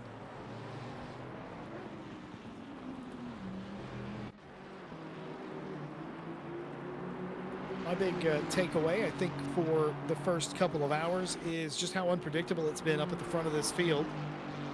I've thought there's 3 or 4 cars that were probably going to run away with the lead, Malcolm. Not a single one of them has done, even to this point in the red flag. Not a single team has really taken control of this race. A complete contrast of Kyle Lamy a month ago. Yeah, definitely. So, I mean, it's all sort of really the weather conditions and everything that's going on. Because, again, with this, it's about keeping the momentum, it's keeping the consistency. But when you have cars behind, in front, or even at the side of you, you can't control every aspect of your race when it comes to that. And especially with the rain increasing and decreasing all the time, it's really just a matter of just trying to find the right middle ground between it all. Because whether you are accidentally overinflating your tires because the rain decided to drop off, or you're underinflated whether it's the rain increasing, that can really hurt your race when it comes to that. I've experienced it when I was driving with under pressure tires. I was driving with 28.9 tires at one point to the race, so it can be very detrimental as to how the car handles and how the car is balanced going through the track. So it's about trying to find the right middle ground. It seems some of the drivers are trying to find that middle ground at the minute. I've also got to ask, since we are in a technical difficulties, a red flag, is this your first technical difficulties that you've had to vamp through? Is this the first time? As a driver or as a commentator? Well, as a commentator. Obviously, as a driver, you experience it quite a bit. It's a first time for everything, Jesse, and this is certainly first time for that. But through as a driver, plenty of times. Too many to count. Yeah, I mean, it does happen, and you never, it's something you never expect. But as a driver, there's a mental reset. For us up here in the box, when you have a red flag, it's different because we don't stop. We have to keep. No, you have to keep going, no matter what it is. You have to plow on through. Yep, and that includes us just vamping and everything. Reading chat, of course, as we always are. Still taking the heat from this one. Listen, I banged the table too hard when I stood up earlier. Maybe something shut off. I don't know. I heard a grinding noise. May or may not have been my fault. But let's not blame anybody. Mike Redford said, everybody blame Jesse. Or don't. It's your choice. I had the headset on and heard it all. Just walking around thinking, the heck was happening? Vesta Sport showed up on the highlights. Got some love from that from Francesco, as well as we show you the highlights of the first couple hours of today's race. Drivers back on grid. Nice. Yeah, with these drivers hopefully being back on the grid soon, we can be able to get the race underway and hopefully see more of the great action that we saw in the last 2 hours. Yeah, and in a way, it won't be the same because all the cars are going to go back together. And yeah, it's equal footing for everybody at this point, isn't it? Because everybody can take full advantage.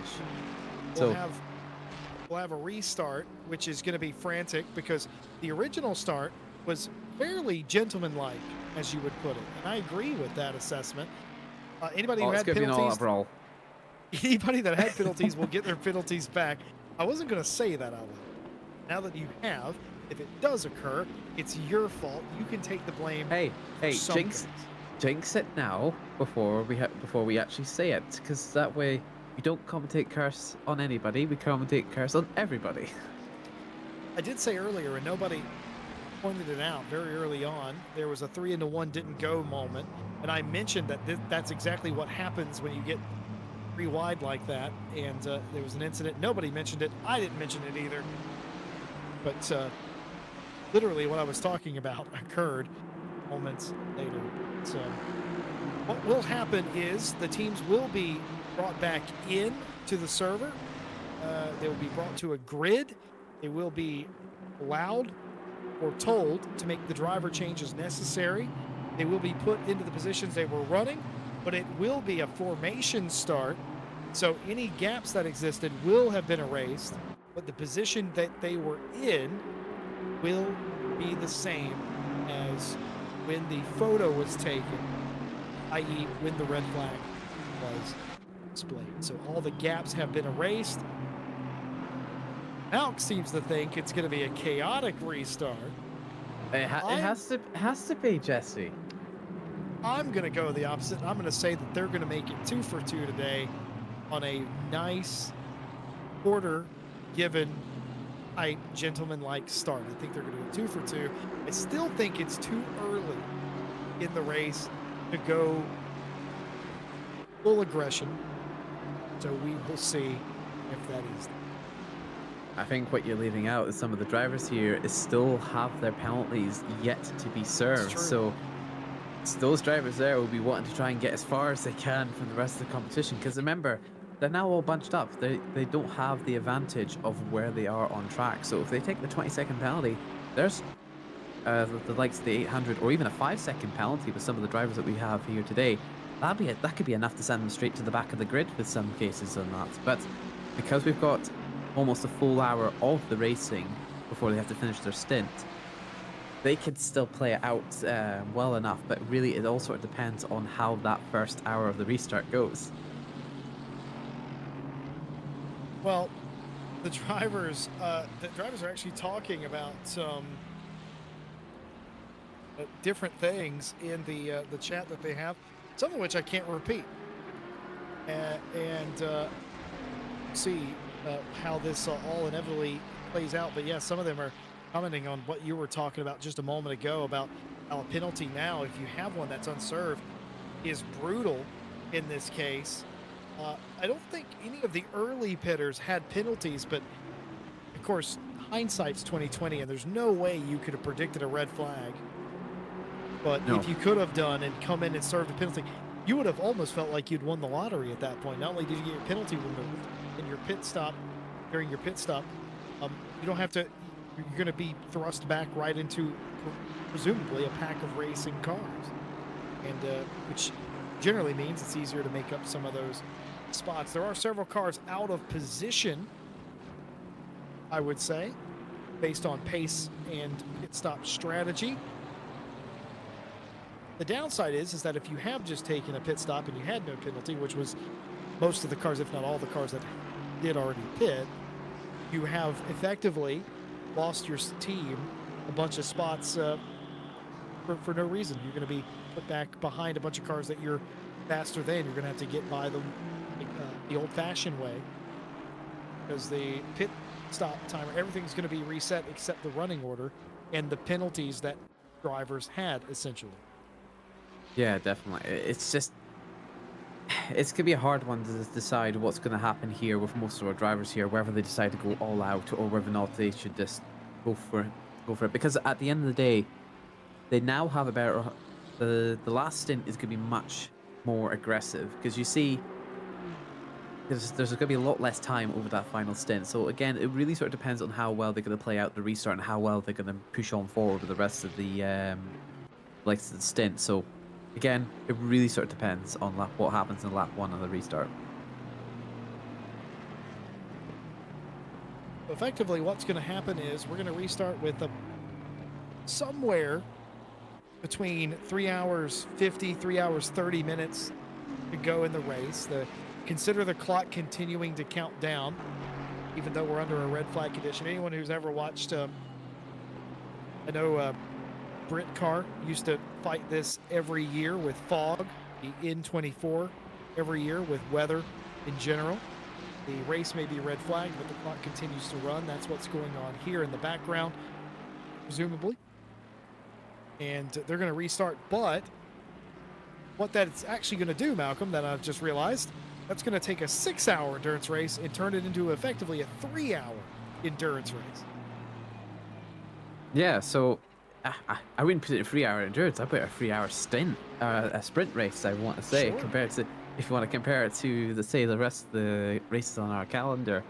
But yeah, that's the way I would put it. I would put it as just free 1 hour sprints is how I would put it. Yeah, that changes it dramatically. I mean, how do you feel about that personally? Because I know there was a time, it seems like forever ago in sim racing, that racing for an hour would have felt like an endurance, even though it isn't really. Um, there are a lot of drivers that I've talked to in recent years who say anything under 3 hours or 3 hours is not really an endurance race, based on the fact that you can knock several of those out in a day, and some sim racers do that, several 3 hour races in a day.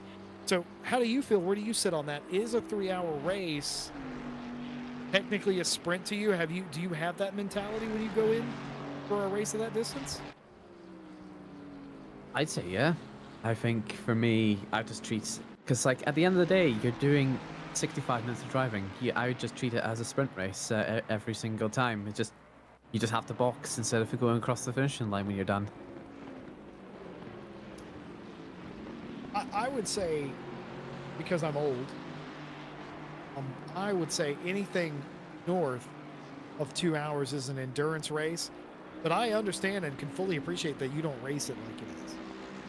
I think anything longer than a 6 hour race is really sort of 6 hours and longer is sort of the pinnacle of endurance racing. Anything shorter of that, I think you do probably treat as it, but I have a hard time considering it a sprint race in my mind, even though knowing that drivers will treat it like that. And in esports, we have several major headliner 24-hour races a year in esports now. Every single one of those drivers in those races, every single stint is treating that like 24 1-hour sprints. Mm-hmm. I mean, yeah, that's. I mean, everybody has a different way of how to perceive it, and at least that's just the way how I perceive it. It's just treat it as a sprint, just have to box. I think a lot of teams do. I think a lot of teams think exactly that thing. Like, all right, well, my time in the car, my hour, 5 minutes, however long the stint timer is for the series you're running in, that is your sprint. And a lot of times, the trend that I saw this year that has existed forever, but has also been a trend more noticeably this year, is teams not tiring out drivers. Meaning that every time the car comes down pit lane, you're putting a new driver in the car. You have 3 drivers, you're using the 3-driver rotation. Everybody gets a 2-hour break, so to speak, if you're running a 6+ hour race. Not tiring out the driver so that when they get in there, they're focused, they can focus up, and they can be on max attack as if it were a 1-hour sprint. Because to them, that is the mentality. I saw that in every single 24-hour race that I've broadcast and watched this year in esports. They were swapping drivers every hour with the purpose and intent of keeping them fresh, making sure that they can go max attack every single lap on their stint. It was way more advantageous for them to do that than leave the hot shoe in there for 2 hours and wear them down and give them a shorter break. And I think that's brilliant. That's just one of the innovations that we've sort of seen, more people trending in that direction rather than wearing out their quick driver or putting them in where they think they're the best, usually at the beginning and the end of a race. It makes sense, and I think it's just a natural evolution of sim racing that we're witnessing. Yeah, it's just taking more real life aspects and putting them into the sim racing world. I mean, every day we strive closer to that realism, to the point where we're driving basically real life cars in a sim at this point. I think we already are for the most part. But again, we're still in the very early days in sim racing, I want to say, even though it's had a span of what, 20, 30 years of racing games. Yeah, I still think we're still in the very early days of sim racing when it comes to all this, because new technology is still coming. Everything's all come to that point. Go 10 years ago, we didn't even have direct drive wheels. Think about that. Like 5 years ago, we didn't even have force feedback pedals, and yet now the companies are starting to make that sort of thing for people to get that extra sense of realism. Like, it's just absolutely astonishing as to how much the tech, like even though we're still um, a niche community in some way or another, we're still making massive gains into the actual market itself and on the technological part as well. Everything is just it's not about the way it looks. It should be about the way it drives, and that's the way that Mm. ACC and iRacing and some other sims work really well. Some of them do better, some of them still do slightly worse, but for the most part, they all try to achieve that sense of realism. Whether it's through the graphics quality, if you taking a drive down the likes of free roaming Tokyo, for example, all the way to driving on the Silverstone like this. It all sort of really depends on how you see the sense of realism and the immersion that the Sims give. So for me, I still think we're in the early days and we're still trying to find our way into the way of making this even better for everybody. So that's a young man's opinion. Yeah, Let me can't wait hit to you hear with an the old old man's man's opinion. opinion. Yeah, you're about to. My gray hair and all. Hey, you're not that much. You're not that much older than me, Jesse. Don't you go Well, complain about that. I am old enough to remember racing online for the first time with other people in a sim and Dial going up. to, yeah, absolutely. Back in the day where you used to have to put in what capacity modem you had to tell the game how much internet you had because we didn't have the technology to determine speed back then like we do now. So you'd have to not only put in your information into the game, but also tell it what sort of, I mean, I call it bandwidth, but it was it really 56K back then? Is that technically bandwidth? I don't know. That's still technically classed as bandwidth. It's bandwidth classes as anything, as long as it's a valid signal. Basically, you tell it some, because you had options like, is it a 1428 or a 56K modem? And you'd have to explain what you got. And then a little bit later on in sim racing, there's this whole thing. Welcome to the RCI podcast.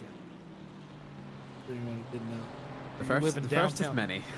Yeah, welcome to the RCI podcast. But we're going down an avenue of conversation, and as Sims got slightly more sophisticated, you'd have to tell them what type of internet you had, whether that was DSL, fiber, etc., and so forth. You'd have to even tell it that. But I think we've progressed past that point. But I remember, because sim racing was a solitary hobby in the 90s for the most part, and then you get mid to late 90s, and then you start getting into like games or sims rather that you could race online with people, and that was revolutionary. And I remember in the early 2000s when I was doing it, it was still relatively new, and it wasn't something everybody could do. And you would find these leagues that had their own like websites that were all very similar looking in nature, but every like region or area had one essentially, and every like discipline had one. And then those became your friends. Those became the people you raced against. Not dissimilar to today. If you're an ACC racer, most, if not all, ACC racers. There's not a driver in this field today that doesn't know almost every competitor in this field. So that hasn't really changed much. It's just the amount of them. And keep in mind, back then I'm racing against 4 or 5 people. You know what I mean? And I think that's cool. We did years ago here at RCI, we did big grids of 100 people. And I remember having that same feeling of, this is crazy, this is cool that we can do this. Something that I never thought would ever happen. 100 plus cars on a racetrack at Spa-Francorchamps is ridiculous. So that's my perspective. I will say this. There's an argument on when the golden age of sim racing occurred. I think there's been 2 of them. I think the 2006 era of Simbin made some fantastic games back then. And I think that was the first golden era of sim racing. Hardware was coming into its own. Wheels had force feedback. Pedal sets were made out of not plastic in some instances. I think that was the first golden era. And I think the 2020, era was the second coming, where it sort of gained a little bit more mainstream popular. So I think there's been two, and I can't say which one was better. I think the most recent one was better for the sport of esports. But, I mean, we're truly blessed, to be honest. We're Lewis Hamilton #blessed all over the place. Look at this. We get to do this. I want to argue on that. I want to say there's actually 3 golden ages of sim Oh racing. my God. The first one is, I would say, a lot of people on here, especially some of the sim racers on here, especially given the age group and everything like that, I think the Gran Turismo days was up in our age of sim racing. Oh boy. Now it All isn't. right. Now All this right. You isn't can like. send your hate mail to Now, Matt Malcolm, care of RCI. I'm not saying Gran Turismo directly. I'm saying games around about that era. Sure. I want to say that because that's what inspired a lot of people to get into racing in the first place. That's like, imagine sitting in there with your PlayStation 2, driving about in Need for Speed, like Underground 2, for example. That was one of my first racing games when I was a kid. I loved that game to bits with all the customization and everything like that. What was your first? What was your first one that you really loved? What was that? Sorry. The first one, yes, it's a Need for Speed, but Yeah. that was like open driving. Was great then. But Yeah, what was it? What did you say it was? What was the name of the game? Underground 2. Oh yeah. Yeah, Need for Speed was great back then. Underground 2 is the go. And you can Yes, tell. go. Wait a minute. You're older than I think you are. Okay. I already told you how old I am. Yeah. So here's the thing. You can, folks, play this game at home with your He friends. still thinks I'm a teenager. Whippersnapper. But here's the thing. You can play this game at home with your friends group. You either think Most Wanted or Underground 2 is the best Need for Speed ever made. Okay? That's the way it works. And you can tell what sort of era somebody grew up in based on their answer to what the best Need for Speed is. And if they say any Need for Speed game after Most Wanted, you don't have a friend, you have a lunatic. Yeah, they're wrong. Probably they're lose their outright number. wrong. Yeah, 100%. But But the most common answers is Underground 2 and Most Wanted. Most Wanted. Neither answer is incorrect. It just kind of. I have some people said Undercover, which, in my opinion, is not the best one in the series. I will say. It's what do the kids say? Mid. It's mid. Ugh. No, I would say. Yeah, okay, I'll say that. It's not the word I would use, but okay. It's very Ohio. Very Ohio. There you go. That's a much better way of saying it. So is there a problem with the server? Well, we're red flagged. A little bit of a hiccup there. We're setting everything. The timer's still ticking down in the back. We're having a pleasant conversation about Malcolm and I. Things were better in the good old days. Yeah. Man, Talking about some of the golden ages. You remember time before Brexit, man? That's cool. I mean, I was still at high school at that point, but yeah, I do remember it fondly. Grim Lilith, winner of I'm sure community race a week ago, says Unbound is the GOAT. I love anime. I don't think Unbound's a bad Need for Speed game. it's certainly better than the direction they went in previous titles. Like, yes, there's some of them that are a bit wonky with the way they drive, the way that the game's presented. But yeah, Unbound, I want to say, I've not played it myself, but definitely does look like it's starting to go back into the direction it should have been. It's a weird game, but it's not bad. I don't think it's bad. I think it was certainly decent enough. My favorite modern Need for Speed is the reboot from 2015. No, I didn't like that one. I hate the social influencer part of it, but Yeah, that's everything else about the game is cool. Like okay, look, the social influencing, the Monster energy drinks, everywhere, that's cringe, certified cringe. but the actual racing, the setting, the way the game looked and the way it played, that was really good, and it was worth it. It was worth seeing a bunch of weird influencers be hooligans, I suppose. It was worth the price of admission to have a game that looked that nice and played that. I just want to Go put ahead. this point out on the chat there. Project Gotham, Yep. as Jax James. Yeah, You played that one? Wasn't an Xbox kid, never played it as a kid.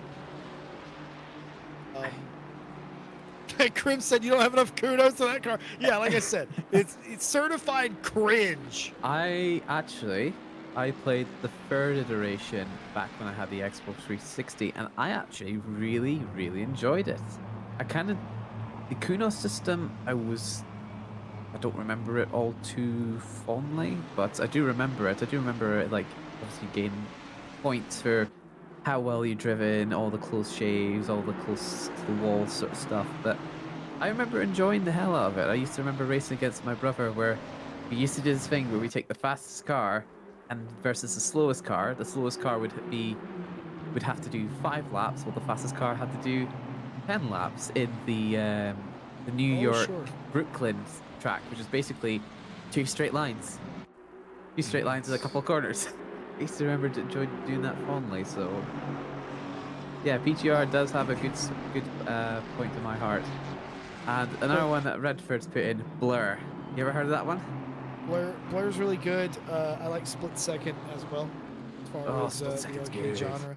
Some of the Burnout Paradise, I think, for me, is the ultimate arcade racing game. Probably led to like getting my frustration out as a teenager in a more manageable state. But I think it calmed me down a little bit. For anyone wondering, we are red flagged. There was a server issue, and we are restarting everything in the background.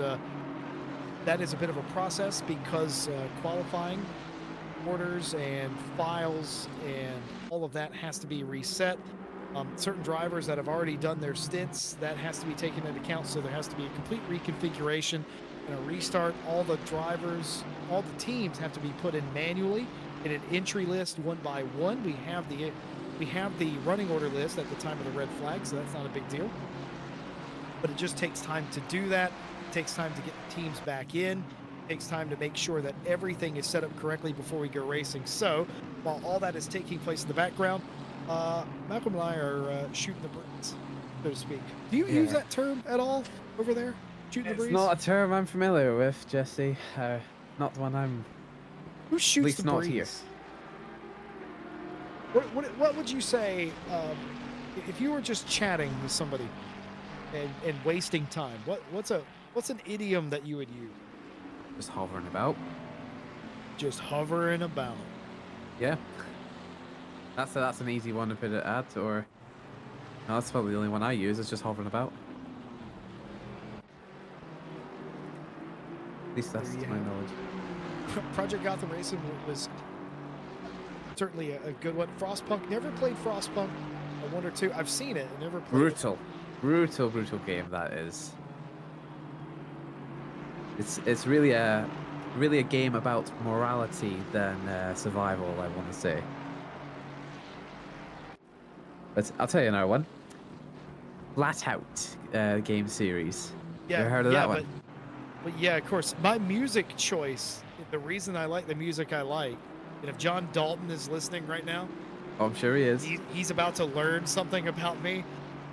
My music choice, and the reason I like the music I like, is specifically from playing Flat Out 1 and 2. Yeah. It's all just like punk It's great soundtracks. and rock and like a little bit of metal and like experimental rock in there. That's my music taste, and it's specifically because the first soundtrack I fell in love with was from Flat Out 1 and 2, and they definitely didn't make a 4th game that you can still buy today. That's horrible. Definitely didn't. They stopped at 3. 3 good games, Are you talking about Ultimate Carnage by any chance? How could I talk about a game that doesn't exist? Mike Redford says Colin McRae Dirt 2 was the GOAT rally game for me. Very nice. Richard Burns rally, I No, think, Richard for a Burns. lot of people. Richard Burns is the best But one. I'm gonna say something controversial. I'm just gonna say it with my whole chest. Unnecessarily difficult. Unnecessary. Yeah, but it's based upon realistic rallying. That's why Richard Burns wanted that rally game, so sim, so he can make it a full one. I get it. That's cool, but I don't think technology was far enough to make it. I think it's better today than it ever. It is better. Yeah, it's better today because obviously it's got a really good modding community and everything's all worked out better because they changed some of the physics models and everything like that. I know back in the day it was very rudimentary, it's very basic to what it was back then, but through the modding community, it's probably the most realistic rally game you can get, and I think you can even get it for free nowadays. Well, whether you can or you can't, there's definitely people. Depends on yeah, it depends where you get it from. They definitely there are people that definitely still enjoy that game quite a lot, and it's one of those that has certainly stood the test of time. As far as racing games are concerned, I love GTR 2, about 2006 era. GTR 2 was, to me, as far as GT race, the GOAT. It had a bunch of cars that I liked in it. Weird cars. You had the Lister Storm in there, which was a horrible race car. It was just so bad. It was so bad. But I loved it because it was weird. Oh, I just had a memory unlock there. Need for Speed Underground 2 was not my first racing game. Do you want to take a hit of what it would be? Racing game. This would let me figure it out. I think this would have been PlayStation 1 territory. The original Midnight Club. No. No, I think that was a PS2. Toka 2. Toka 2 is a great one. Great. Touring cars. One of the best openings, folks. Go to you're on YouTube probably right now, unless you're on Twitch. Go to YouTube. Look up the intro to Toka Race Driver 2. Oh, it is one of the best intros of all time. I sound like Kanye West. Beyonce had one of the best music videos of all time. But no, seriously, it was one of the best video games. Nothing got me more hype than watching the intro of Toka 2. Chatter has said in YouTube that the Flat Out Complete Pack with all three and the non-existent game is on sale for $9.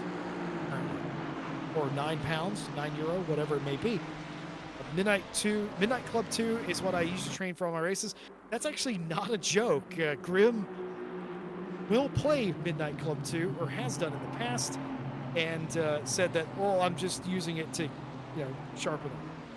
I've seen him do that. Been in the room when he's done that, and I've also seen him win races right after he's done that. So,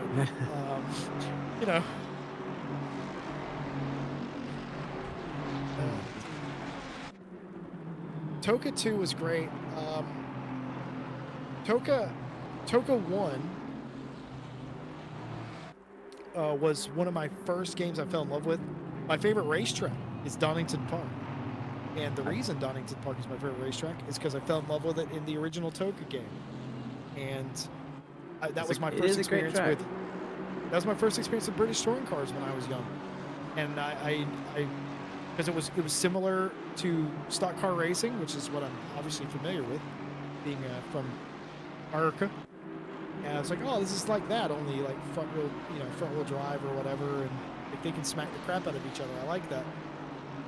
And Donington Park was one of the first tracks I raced. I didn't know what it was. Really enjoyed it. Hey, still favorite because of that. Kevin Ball says DTM driver in the Netherlands. Oh, that's right. It was DTM driver in the Netherlands. First game I was able to play with a wheel. Whoa! Rich kid alert. Put him on blast right there. Steven says Le Mans 24 Hours. Also, the opening track was a dandy. Was the dandy? Oh, bohemian like you could I don't know what that is. Is that a song? That might be a song. Sure.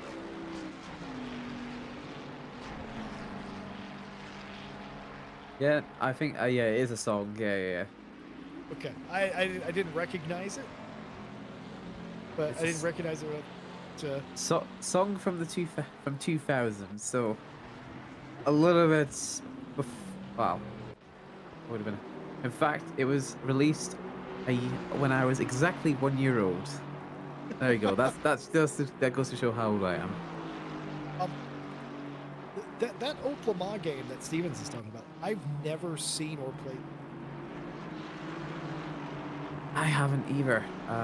The only thing I can remember from Le Mans, like driving on a Le Mans track, was the original grid from Codemasters. Sure. Remember how it's like they used to have a great thing where you could do 24 minutes of Le Mans, where you basically go through the entire day-night cycle in 24 minutes. It was brilliant. I played R Factor in the early to mid 2000s, and Great game. we ended up having day and night in that and all that, and I was just like wishing we had weather. Simbin, of course, improved upon the R Factor formula, and then, I mean, they definitely only made one R Factor 2. They only made one R Factor 2. It's another series that you look back on fondly, depending on what parts of the lineage you choose to remember. Oh yeah. But I mean, there's plenty of sims and all that sort of stuff for all that. I mean, for me, I only ever did arcade racing until would it have been? Probably just as soon as when COVID hit, I want to say. That's when I really started delved into sim racing with Project Cars 2 as my first ever proper sim. Oh man, and again, you can send your thoughts to Matt Malcolm, care of RCI. Hey, I didn't know any better at the time, okay? I was a sim racing rookie at that point, and look at me, for like 4.5 years on, I've gotten nowhere. I've met so many people that have come from Project Cars 2, and I'm not going to betray who said this to me, but they made the transition from Project Cars 2 to ACC. This was right during this COVID era stuff. And I complimented them once on how well they got on with ACC. And their comment to me was, well, if you can race Project Cars 2, you can race pretty much whatever you want. As the kids would say, it's a mid sim. Maybe. Listen. I quoted. I come in with my hot takes. I said a quote. Whatever you derive from that is your interpretation. I did not offer my own. Only that was said to me.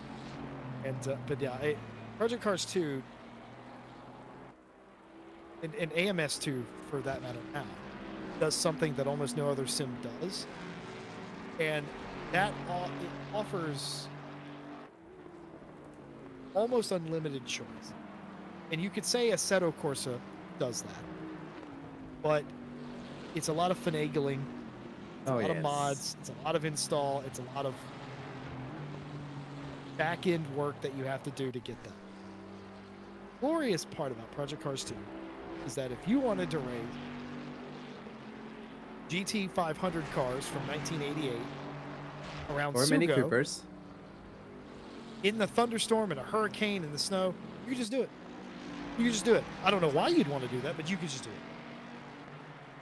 I think that's cool. I think what was also great about it was it wasn't a full sim, but it wasn't full arcade. It was the transition. It's like the middle ground between the two, and I think that's, for me, when I did a lot of arcade racing through means of Forza Horizon, Forza Motorsport, which I did a lot during the 2010s.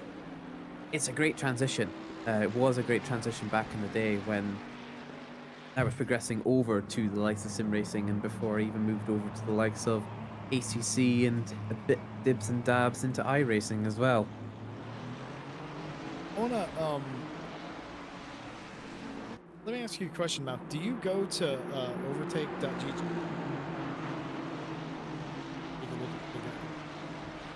As in the races or the content they have? The articles in the. Not really. No, I don't. Unfortunately. Okay. What would you say in the month of September 2024? What was the top played racing game on Steam? On What do you Steam. think it is? On Steam, the top played racing game in 2024 September. Well, it can't be iRacing because iRacing just switches off on Steam the minute you boot it up. So I want to say either. Okay. Yeah, it doesn't. It only shows up for like 2 seconds and it pops off for me. Oh, I see. Yeah, like it's on Steam, but you click on it, but it takes it away soon after, so it doesn't really count. I want to say either Assetto Corsa or the original Project Cars. Original Project Car in 2024. Original. 2024, yes. 'Cause some people like to go back to the original one. The original Okay. sim So, is a one-off. so here's a red herring. The Crew 2 was 99 cents for a lot of the month of September. Oh yes. So the number one answer is the Crew 2. That's a red herring because that obviously wouldn't normally be there. Grim says it's for he wants to say it's Forza 5. That's a really good guess. I think Assetto was a great guess by you, Mount, but you're both correct. You're gonna hate what it is. The number God. 2 racing game, which is often the number 1 racing game, but wasn't last month due to the Crew 2 being 99 cents, is Beam NG. They average 14.5 thousand players a day. And you could argue that isn't a racing game, except that they kind of turned it into one. I mean, I don't hate it. If I mean- you don't accept BeamNG as a racing game, the answer is Forza Horizon 4, followed by 5. Oh, Horizon 4 is better than 5. 13.7 thousand people a day versus 10.9. I mean, I've actually, you speak of that, and I actually have watched what do you call it, like videos that people put up of actually racing on BeamNG, and it actually looks really fun.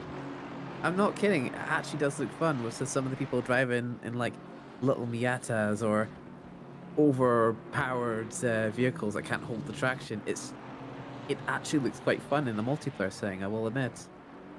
Something interesting brought up in the chat. Dalton guessed Race Room. That's an interesting guess. Grim Lilith said GTA. Now here's the interesting thing about what Grim just said there. They did not include GTA on this list, likely because they don't. Because half of them play the roleplay servers. Well, no, they probably didn't include it on the list because they don't consider it a racing game, which is actually blasphemy, because a lot of the fun that I have had in that game is derived from the racing. Oh yeah, that's definitely a lot of fun racing, So- but I think they consider what the core aspect of the game is really meant to be about. I think a lot of people just got a great, I wouldn't say, I don't know if it's really a much of a racing community, but they do have good races and good, like, wacky options if that's up to you. In 5th place is Assetto Corsa. 8.6 thousand people a day play that. And that's the top 5. And after the top 5, there's a huge drop-off. RX Street is 6th place, 2.5 thousand people a day. MX Bikes, which is a game I think I've vaguely seen once, 2.3 thousand. And then you get the game that we're using, Assetto Corsa Competizione, at 2.2 thousand people. There were more people. And by the way, anyone who says that, oh, Assetto Corsa is done, nobody plays that game anymore. There were more people last month that played ACC than played F124. Because F1 has less than 2,000 people a day. Yeah, I'm not going to give my 2 cents on the F1 franchise right now, Jesse. Okay. Need for Speed Heat, not Unbound, Heat is next on that list at 1.96 thousand people. Okay. And then rounding out the top 10, My Summer Car at 1.8. Bit below that, It's F1 Manager, or the F1 Manager shouldn't be on. You don't actually race. Oh, well, you're managing a racing team. What's So a racing? yeah, it's a racing sim, but it's a management sim. So yeah, it's a bit weird as to where you can place it. All right. Well, folks, what? By the way, just so you know, I'm gonna finish that list. I'm not gonna be wondering. It's F1 Manager, CarX Drift Racing, Test Drive Unlimited Solar Crown, Need for Speed Unbound at 1.2 thousand, the Crew Motorfest, Asphalt Legends. Don't know what that is. F123 makes this list at just over 1,000. Then it gets a bit silly beyond that. Dirt Rally 2's on here at 647 people average.